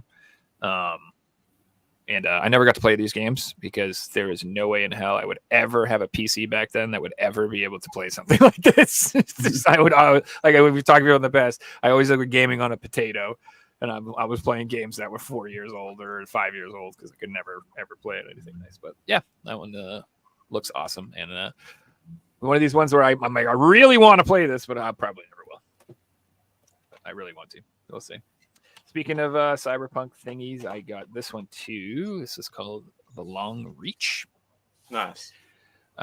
It's just the regular version. I think there is like limited editions and other versions of this that are a little more expensive out there, but I just wanted the actual regular game. I don't believe it got an ESRB release. I think it only got a PAL release, if I'm correct. I don't believe it did. And again, it's a cyberpunk dystopian future type thingy. But what's really interesting is I live in New Hampshire, and it says this game is set in New Hampshire, in the fictional town of Bearvox, and that's weird. There's no game set in New Hampshire. It's kind of like a horror gamey thing. Maybe this isn't Cyberpunk. This is like a horror. This might be just a horror game. I got that confused with The Long Dark, but obviously they're different games. No, Long Dark's like a survival game. Yeah, I thought this was like a dystopian Cyberpunk, but it might just be a horror game now that I look at it. Either way, it's like a low pixel 2D side scrolling type game. Looks like just find your house in the game and yourself. Yeah. Go rob this fool of all his games. Mission B. All right, then I also picked this up. Couldn't help myself. Another FMV game. Yeah. American Hero. I haven't played it yet, but it's got an interesting story. It's like an unreleased FMV game. It was supposed to come out on like the 3DO or something, or Sega CD. I can't remember one of those systems, but it never got released. And they like found the footage and they finished the game, and they just re-released it. It looks absolutely cheesy perfection, which is what I want. I like cheesy stuff. I like lame, bad movies. I like crappy music. I am into bad things because that makes them good. I don't know. I love it. I love it. So this is right up my alley. I love FMV games. This looks amazing. So I picked that one up too. And the last thing I got was this finally shipped out. I got the Raiden 30th anniversary collection that has Raiden 4 and Raiden 5 on one cartridge. And I just want to point out that was really mean that you guys did this, because they released Raiden 5 by itself and just like a standalone copy. And then Raiden 4 got like a retail release. And then lo and behold, like a year or two later, they released them both on one cartridge limited run. That's not nice, dude. That's not nice. So basically, like everybody who bought the standalone copy of Raiden 5, their game, like, I don't know how much it's worth. Maybe it's still worth a lot, but I don't know. I can't imagine this did much for the value of that game. And yeah, that's my pickups. That's what I got. It'd be nice if you waited. Or just release them both at retail, because here's the thing, like, so if you bought the Raiden 5 release from limited run, you probably paid like $30-$40 for it, whatever, but then that's the only version of it that was available for a long time, so that became very expensive. So that game was selling for like 100 to 120-ish, probably, I'd say, to get a copy. So there's all these people out there that probably pay like 100-ish, 120 for a copy, and then they release this version that has both of them on there. So I have no idea. But like I said, people being pissed off, yeah, and it's the same damn company that did it. Like, that's the thing. It's a limited run released Raiden 5 and then released this version with both of them. It's like, brilliant. Dudes, you're pissing in your own customer's face, bro, like a little bit. Yeah. You know what I mean? That's really bad. Like, you know what else made me feel that way wicked bad was the Streets of Rage debacle. Streets of Rage 4. How like they had their version, and then like Best Buy came out with a version that had like all the DLC included on the disc, and it came with like a keychain and this other. I'm like, what the hell? This is way better than the limited run one. What the hell's this? Like, I was so mad. And then like, anyway. Now we're going up. It's almost the same when they re-release a game on PS5 that has a PS4 release that's expensive, because the price is going to go down and people are going to buy that one. I mean, it's similar with the Switch, but the Switch and the PS4 doesn't have that much of a jump over it. The prices still stay expensive, but it's like especially when it's the other way around and it's like there's an expensive Switch game out there and it gets released on PS4 and the price come down on that. Like they do it a lot, and they're going to be pissing a lot of people off. And clearly their motive is, no, we don't want to print out a certain amount. We want to get as much money as we can from our customers. If we get release it a second time and they'll buy it a second time, guess what? We'll do it. Yeah, I'm not doing that. Like Thumper is for PSVR 2 right now. I know, exactly. I already own it on PSVR 1, and I own a digital copy on PSVR 2, and I'm just not. And then like also, I don't know, I just resigned myself not to collect heavily for PS5. I'm like, meh. I'm just still interested in PS4 personally. I just have more fun collecting for that anyway. So that stops. I don't really care. And like you said, there would have been people that bought Thumper on eBay for way more than it's going for now, and suddenly they're seeing it on PS5 and they're like, well, why the fuck did I spend $150 when I could have just waited 6 months? you know, it's a kick to the guts of those people who are limited run games customers. Anyone who buys a game on eBay from limited run is a limited run game customer. They just missed out on the game that they wanted and they have to buy it later. You know, pissed off customer. That's what it is. Especially if they re-put it and the price goes down, because it's like, well, what are you doing that for? Well, that's the thing. I don't mind if I missed out. I don't mind if I have to pay more on eBay if I, it's not, they just selling stuff. I could have bought it if I wanted it. It's not my, but I do that. The reprinting stuff, like, or doing those re-releases, that's wicked annoying. It has the same problem as Strictly Limited. Strictly Limited release games and then they get retail releases like 3 weeks later all the time. Yeah, but it's happened before. Yeah, but then what happens is they will put like 1 or 2 extra games on their versions that aren't on the retail release. So it's like, it makes everybody upset. Nobody's happy because I'm waiting for. So first off, everybody gets to play the damn game a year before I do because their retail release comes out and then everyone just go buy it at the store. And I'm sitting over here waiting for my Strictly Limited game forever for like a year. You paid for first. Yeah. And like, I don't want the retail release now because it doesn't have all the games on it. You know what I mean? So it's like, and then the people that missed out on the Strictly Limited one who get the retail release, they're pissed because it doesn't have all the games on it. It's like this whole setup is bad, dude. it's not good. Like on the Strictly Limited ones, do you pay for them up front? I've never bought anything from them. Yeah, you have to pay pay for it up front. You got to pre-order everything and wait a long time. So they charge you straight away. Wow. Yeah, and that's how they get around it. They get you to pay for the game and like do the announcement and stuff a year before this game gets its retail announcement.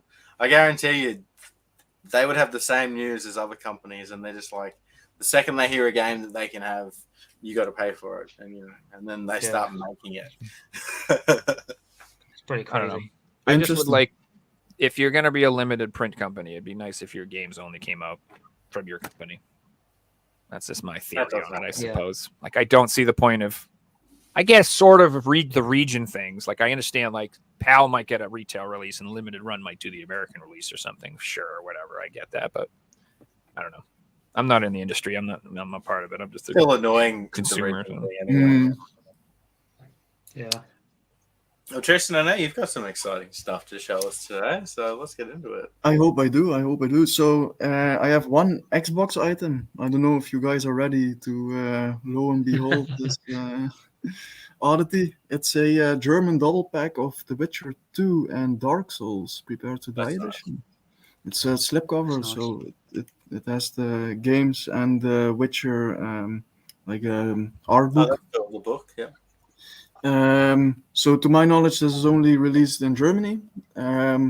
It's weird because this exact pack, so in this format, is also released in Australia, but it's for the PC. So I was going to say, I've seen that before. Yeah, so it might be also that it's on the Xbox in Australia, but we just don't know yet. We've only seen the German one. So it might be. So yeah, that was pretty interesting, I thought.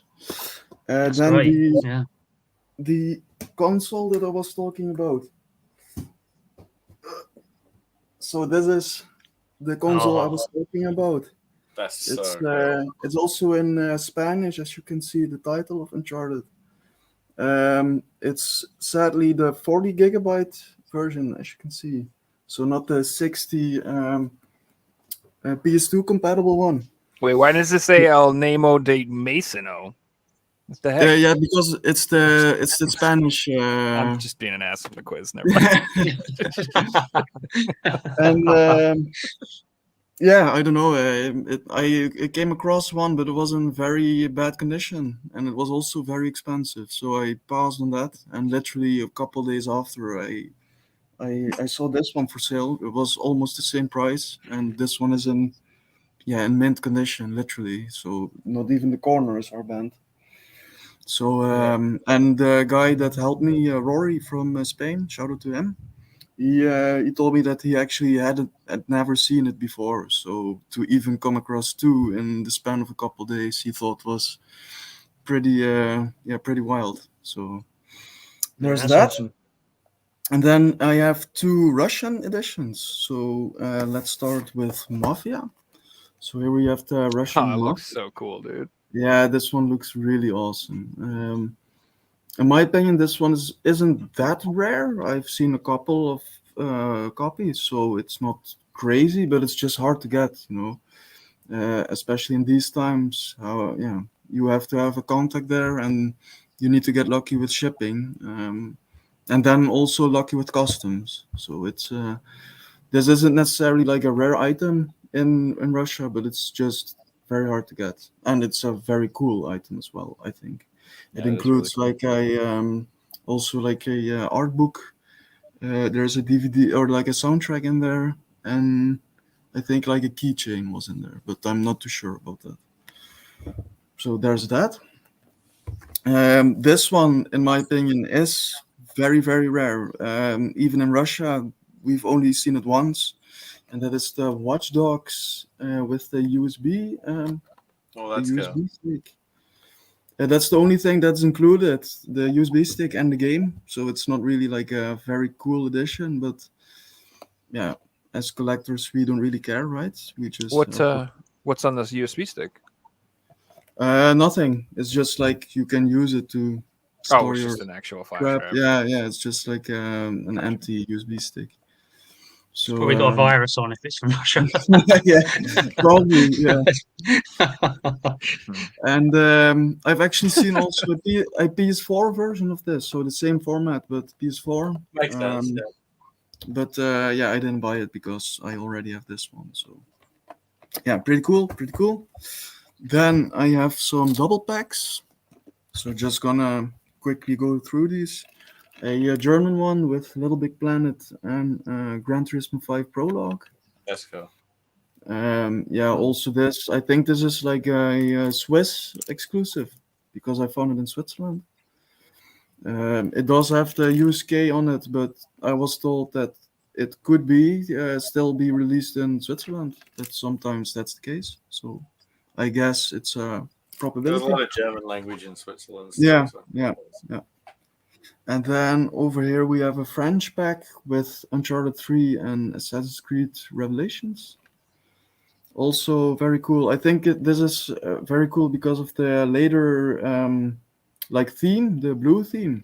Yeah, I was just gonna say, yeah, like the blue. Yeah, that was pretty late in the life cycle. This one is still sealed. It's never been opened, so it's gonna stay that way. They were flirting with the PS4 idea. They're like, I kind of like blue. Yeah, they did that with the blue labels, huh? Yeah. The 13 or 12 blue label releases. Then we have 2 slipcovers. Dude, This can I stop for a second? I think it's so cool how many regional things you can collect as a pallet collector. They ain't no like Arkansas edition from America. There's no cool California pack. You know what I'm saying? There's nothing like that. It's just, I don't know. It's just cool, dude. There's like all the regional differences and the special stuff that comes up. Yeah, I think that's also very cool to like, for example, like the Swiss double pack or something like that. That's very like niche, even in that country, but that still got a release. So yeah, I agree with you, Joe. But I think it's pretty cool. Yeah. Then here we have a Finnish. Also tiring. It must be forever finding things. Guys. Well, yeah, that's like I can see where you're coming from, but for me, it's actually not. I actually it's really fun. enjoy. That's the fun. Yeah. For me, You like it's the fun, hunt. yeah. Yeah. For me, You it's like fun. fun. No, we understand. I definitely understand. I sit on my phone and just look up crap. Yeah, every me day. too. I'm sure everybody here does. You just always researching, grinding, trying to find stuff. Yeah. Just different secondhand sites and just going with your typical search engines. And then here we have like a it's called the SM Liga edition. So this is a Finnish hockey team, and I guess they won the league that year. This is NHL 15. That's They won cool. the league this year, and or that year I meant to say, and they made like a sleeve for it that you could pre-order, and it only got made the amount of pre-orders that it got. So if it got 50 pre-orders, there were only 50 made. If it got 3, then only 3 were made. So it would be very hard to know how many of these were made, but I guess not a lot. And you'd assume it wouldn't be PS3 collectors; it would be fans Yeah. of that sporting team Yeah. who own all the copies. Yeah. So then you have like PS3 collectors like myself interested in it, but also I don't know how big the NHL like fan base is, but also those collectors probably they also would like it.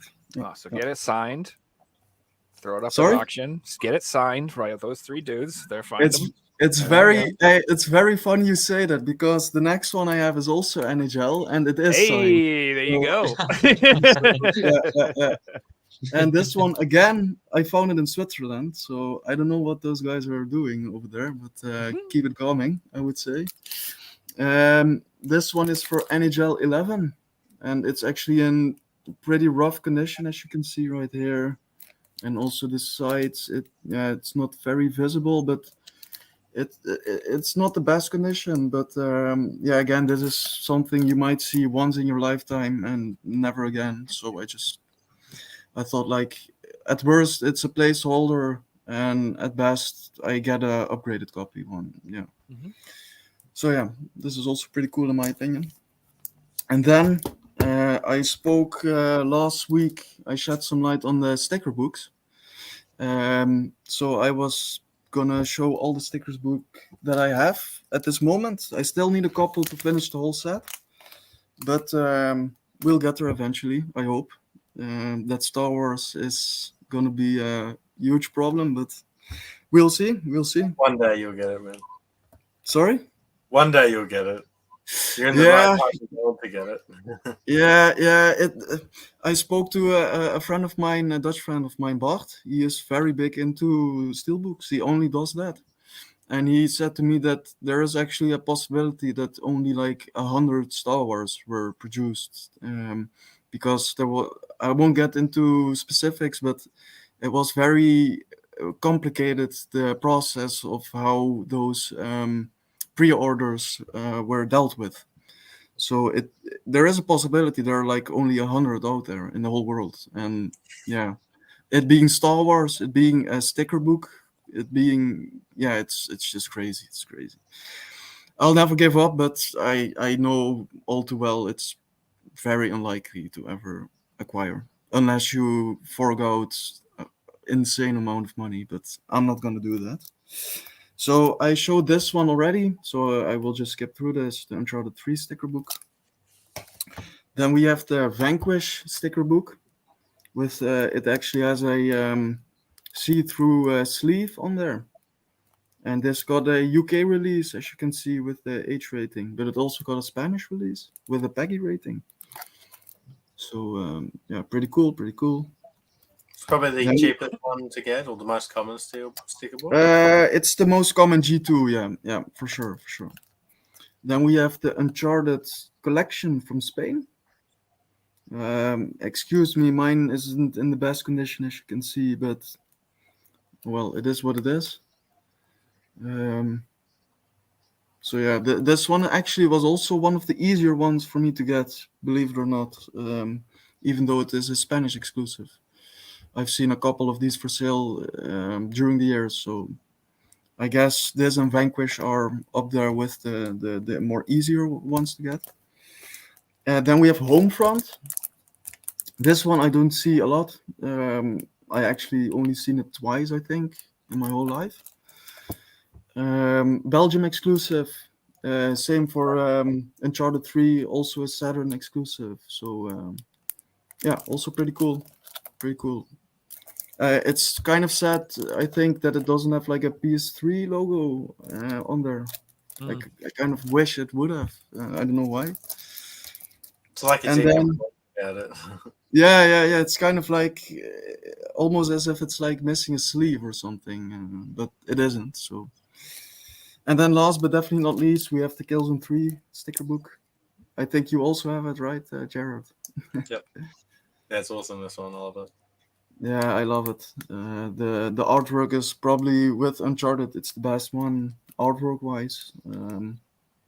Just how it looks.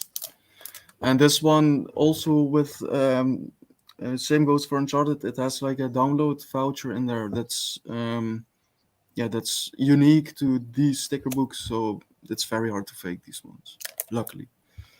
And then last but not least, I have a pile of G1 size sticker books. So here I am still missing, I think, 4 in total, with Star Wars being one of them.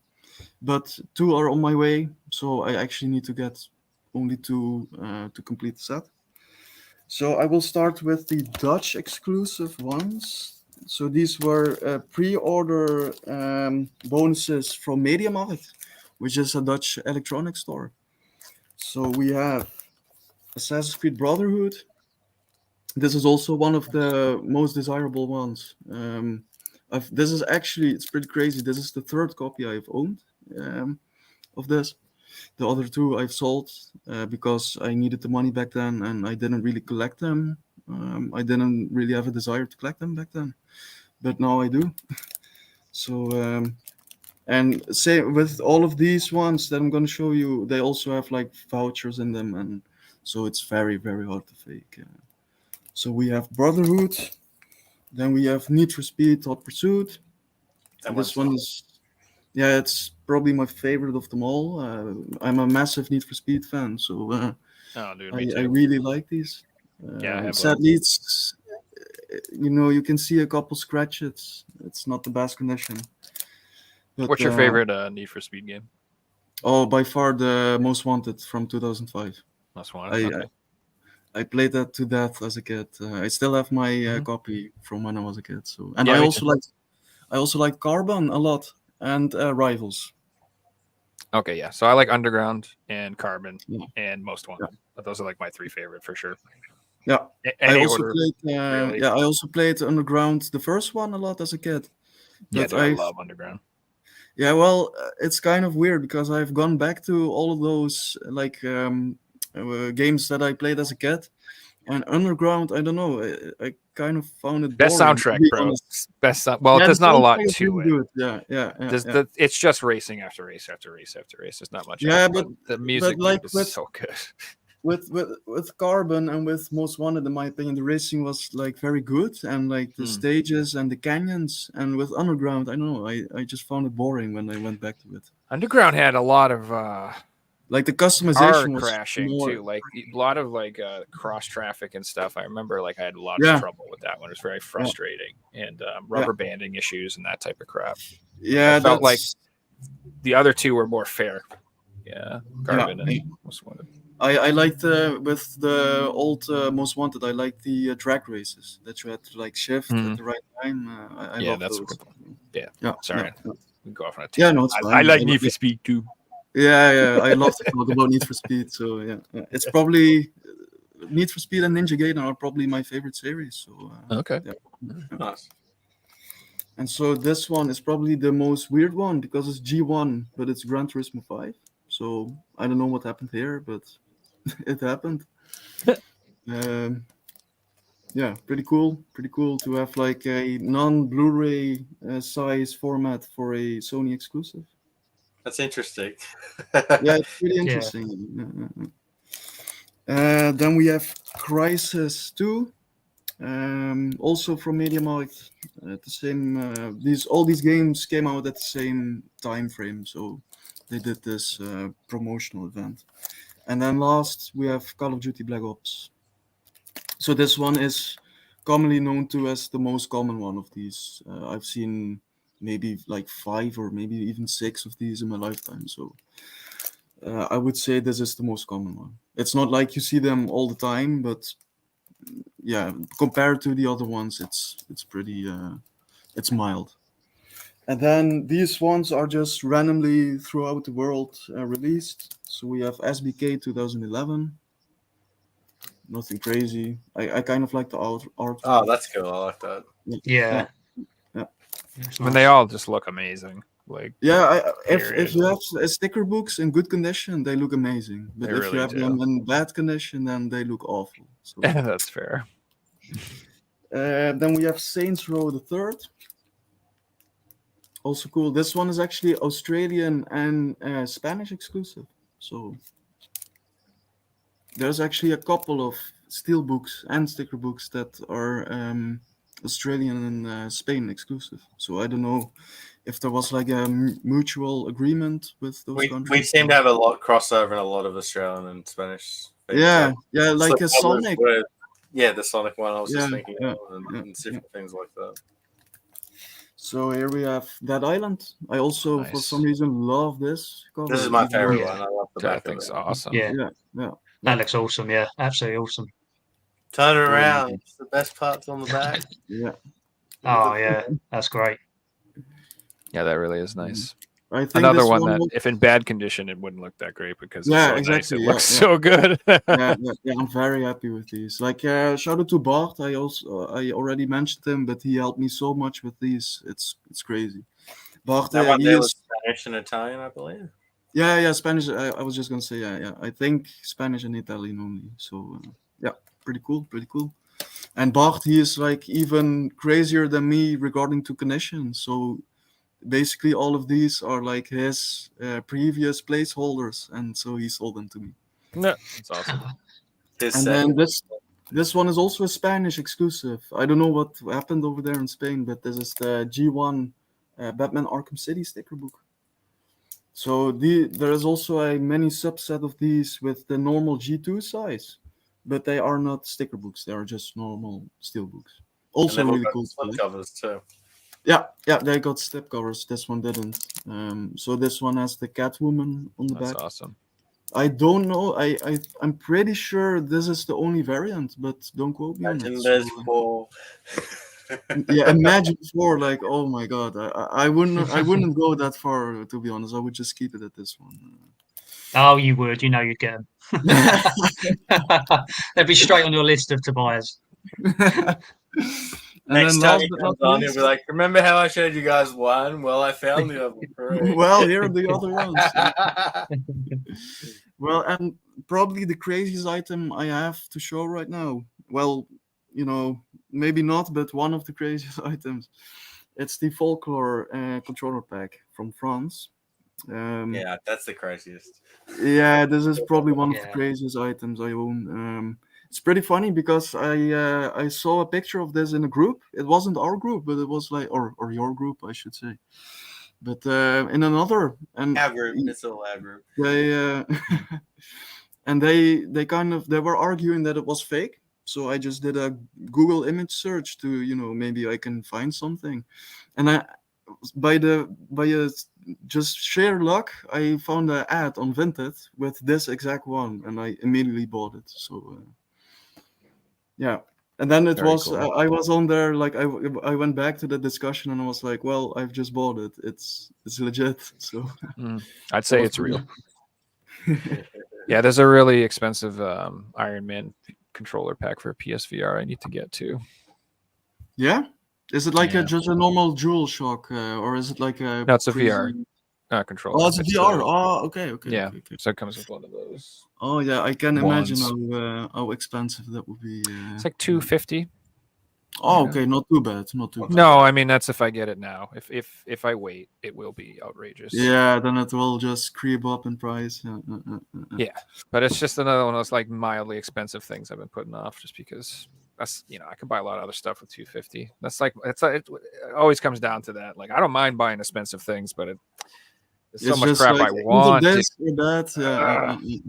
You could get another 3DS console, right? Yeah, I could get or in a couple games. Yeah, exactly, dude. It's tough. Yeah. But then what happens is I go and say, "Oh, it's time to buy that," and I go, "What have I done? No, what have I done? Now I have to sell everything I bought to get this. What the hell? This didn't work out." Well, at it's all. actually funny because I pretty much never had like any regret buying an item. I kind of I'm content with the money I lost. I only regret the things I didn't buy. That's where I'm. Yeah. I only all my horror stories are the stuff I passed on. That's actually a The really Silent nice Hill quote, 2 for yeah. $50. I was like, yeah, I'll get that some other time. Well, is it really expensive right now on the PS2? Like or... 120 bucks. Really? Yeah. Really? Oh, okay. I didn't know. I have it on the original Xbox, so I should check it out if it's because when I was collecting OG Xbox, it was like a €10 game, maybe 15 if it was pushing it. So Oh, I'm sure it's more than that now. But, okay, interesting. It's probably still less than the PlayStation versions, I would guess. Yeah, probably. Yeah. But even though it's probably would run better on the OG Xbox. That's true. Yeah, it doesn't make sense. There's quite a few games like that. Like the Castlevania games on Xbox are much cheaper than the PS2 versions, and they probably run better. So I don't know. Yeah, I just guess there's more PlayStation collectors, more hardcore, I think. So the demand Yeah. is higher. Yeah, It's not like those people are buying them to instantly put them in their console and play. They're buying them to put them on the shelf. and instantly lock them away for the next 10 years. Mm-hmm. Yeah. Well, PS2 was like the most successful console ever, so I just feel like there's got to be obviously more enthusiasts wanting that stuff. Just statistically would make sense. There's just more people were playing into it. So yeah, and compared to if you compare those generation like GameCube, Xbox, and PS2, like the PS2 was like way ahead of the competition. But it's pretty funny that the Xbox managed to outsell Nintendo back then. It was Microsoft's first attempt, so I guess. What's fascinating is the GameCube is really expensive to collect for. Yeah. So that had like a different effect for them. Like, you know what I mean? Like, oof. Like that's a.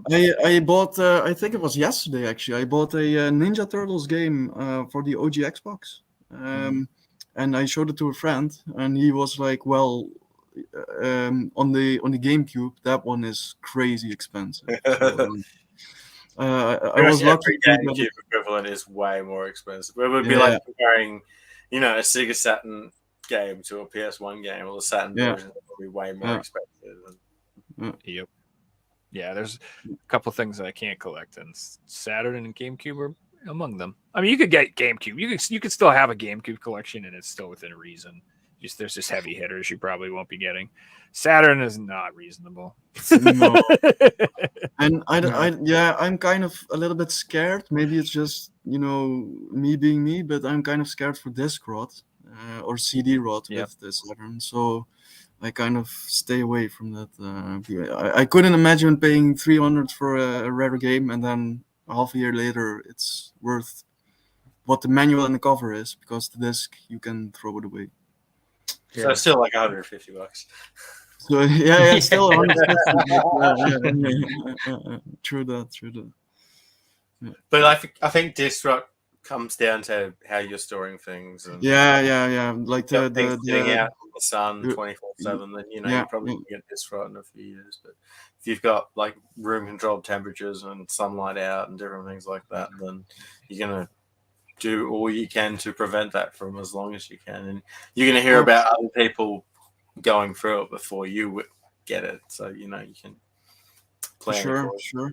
But I guess you could also get a little bit unlucky. I'm not too sure about it, but for example, if you buy something that already was scratched and the previous owner did not store it correctly, like just high humidity, or as you said, like with a UV light or something like that, and then you buy it, and it seems it seems good at first, but then it might take on as time goes on. So, but I'm not too sure about that. I don't know a lot. I just know that on the PS3, I think there was a period in North America, like in the very, very beginning of the PS3, there was like a glue that was used to glue the Blu-ray discs, and that wasn't properly done. So there are like a couple of batches with launch titles that can be fucked, like with the surface. But that's all I know about. So yeah, all the PSP batteries are getting to explode too. I don't know if you know about that too. If you have like a sealed PSP, they're telling everybody to open them and take the battery pack out. Yeah. So same with DS. What about the DS? Does it have any issues? I heard something about that. Like the data can go or something like that, or the chip. The original DS, the batteries, they have kind of had the same issue with the PSP. They can swell up. I don't think any of them actually explode, but they definitely can swell. Yeah, I can see that. People just leave them in the car for like 3 years.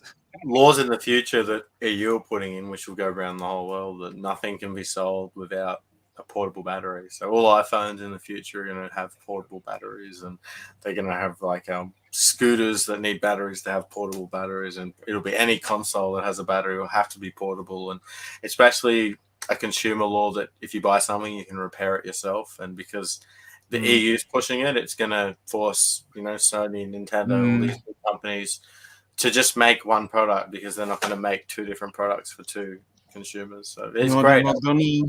They're not gonna spend a lot of money on R&D for only Europe and not the US or not Asia. Good. It's so great. I'm so glad they made everybody go to USB-C and stop screwing around with all the power connectors and stuff, dude. Do you remember that? I don't know if you guys are old enough to remember, but I used to work at Radio Shack in like the 2000s, dude. And people be like, I need a plug. And I'd be like, dear God, what model of what do you have? And we used to have this thing you'd spin around and it'd have like 1,000 adapters on it. And I'd be like, you need this one. It would be so ridiculous, too. Yeah. So much waste. Yeah, so much waste as well. But I think it's next year. Everything has to be USB-C, which is just, going to be great. Yeah, great. Exactly. It's the best format. And it's also the fastest right now, I think. So... Guys, I think we might call that a show. Tristan and David, thanks so much for coming on. And Tristan, you coming back on the show. It's always good to have you on, man.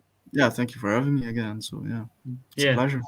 Yeah, thanks for both coming on. That was really great, guys. Yeah, that was awesome. Good time. And David, all the best on your journey on collecting the full set. I know you don't do much social media, so if you guys want to get in touch with David, he is active over on my Discord server, so be sure to jump in the Discord server and look for Rex. And I have linked David's YouTube channel below as well. There's a couple of videos up on there, so be sure to go and subscribe to David's YouTube channel. And thanks so much. I wouldn't be too fussed on that. There's about 2 subscribers. 2 subscribers and about 3 videos, so I wouldn't be rushing to. So let's get this man to 10. Good to come on though. Yeah, it's been good to chat, guys. I've enjoyed it. Yeah, that was awesome, man. We'll have we need to have we need to have a complete Nintendo theme show someday. Just do nothing but Nintendo. I like it. I'm sure we could do an Xbox theme show as well. What? I didn't say that. No, I'm sure we can totally do it. Tristan got excited for that. Wait till I start collecting for it at least. Well, I actually know a couple of very hardcore Xbox collectors. So. Yeah, so do I. I'm not. I would, dude. I literally at this point I'd be just putting them in boxes until I can display them. But I might do it. I've wanted to start collecting Xbox for a long time. If you put it, dude. If you went for Xbox, which generation? Like 360? I would get OG. I would get the original and 360. That's all I would go for. Yeah. I wouldn't touch Xbox One if I was you, because it still has the internet requirement to play even physical games. So no interest in that at all. No, me neither. Collection and no way. Yeah. But there are some OG Xbox games I would like, and 360 games for sure that I would like. Yeah. Ninja Gaiden 2. Buy Ninja Gaiden 2. It's the best game. It's an easy one to get into those games. Yeah. All right, cool.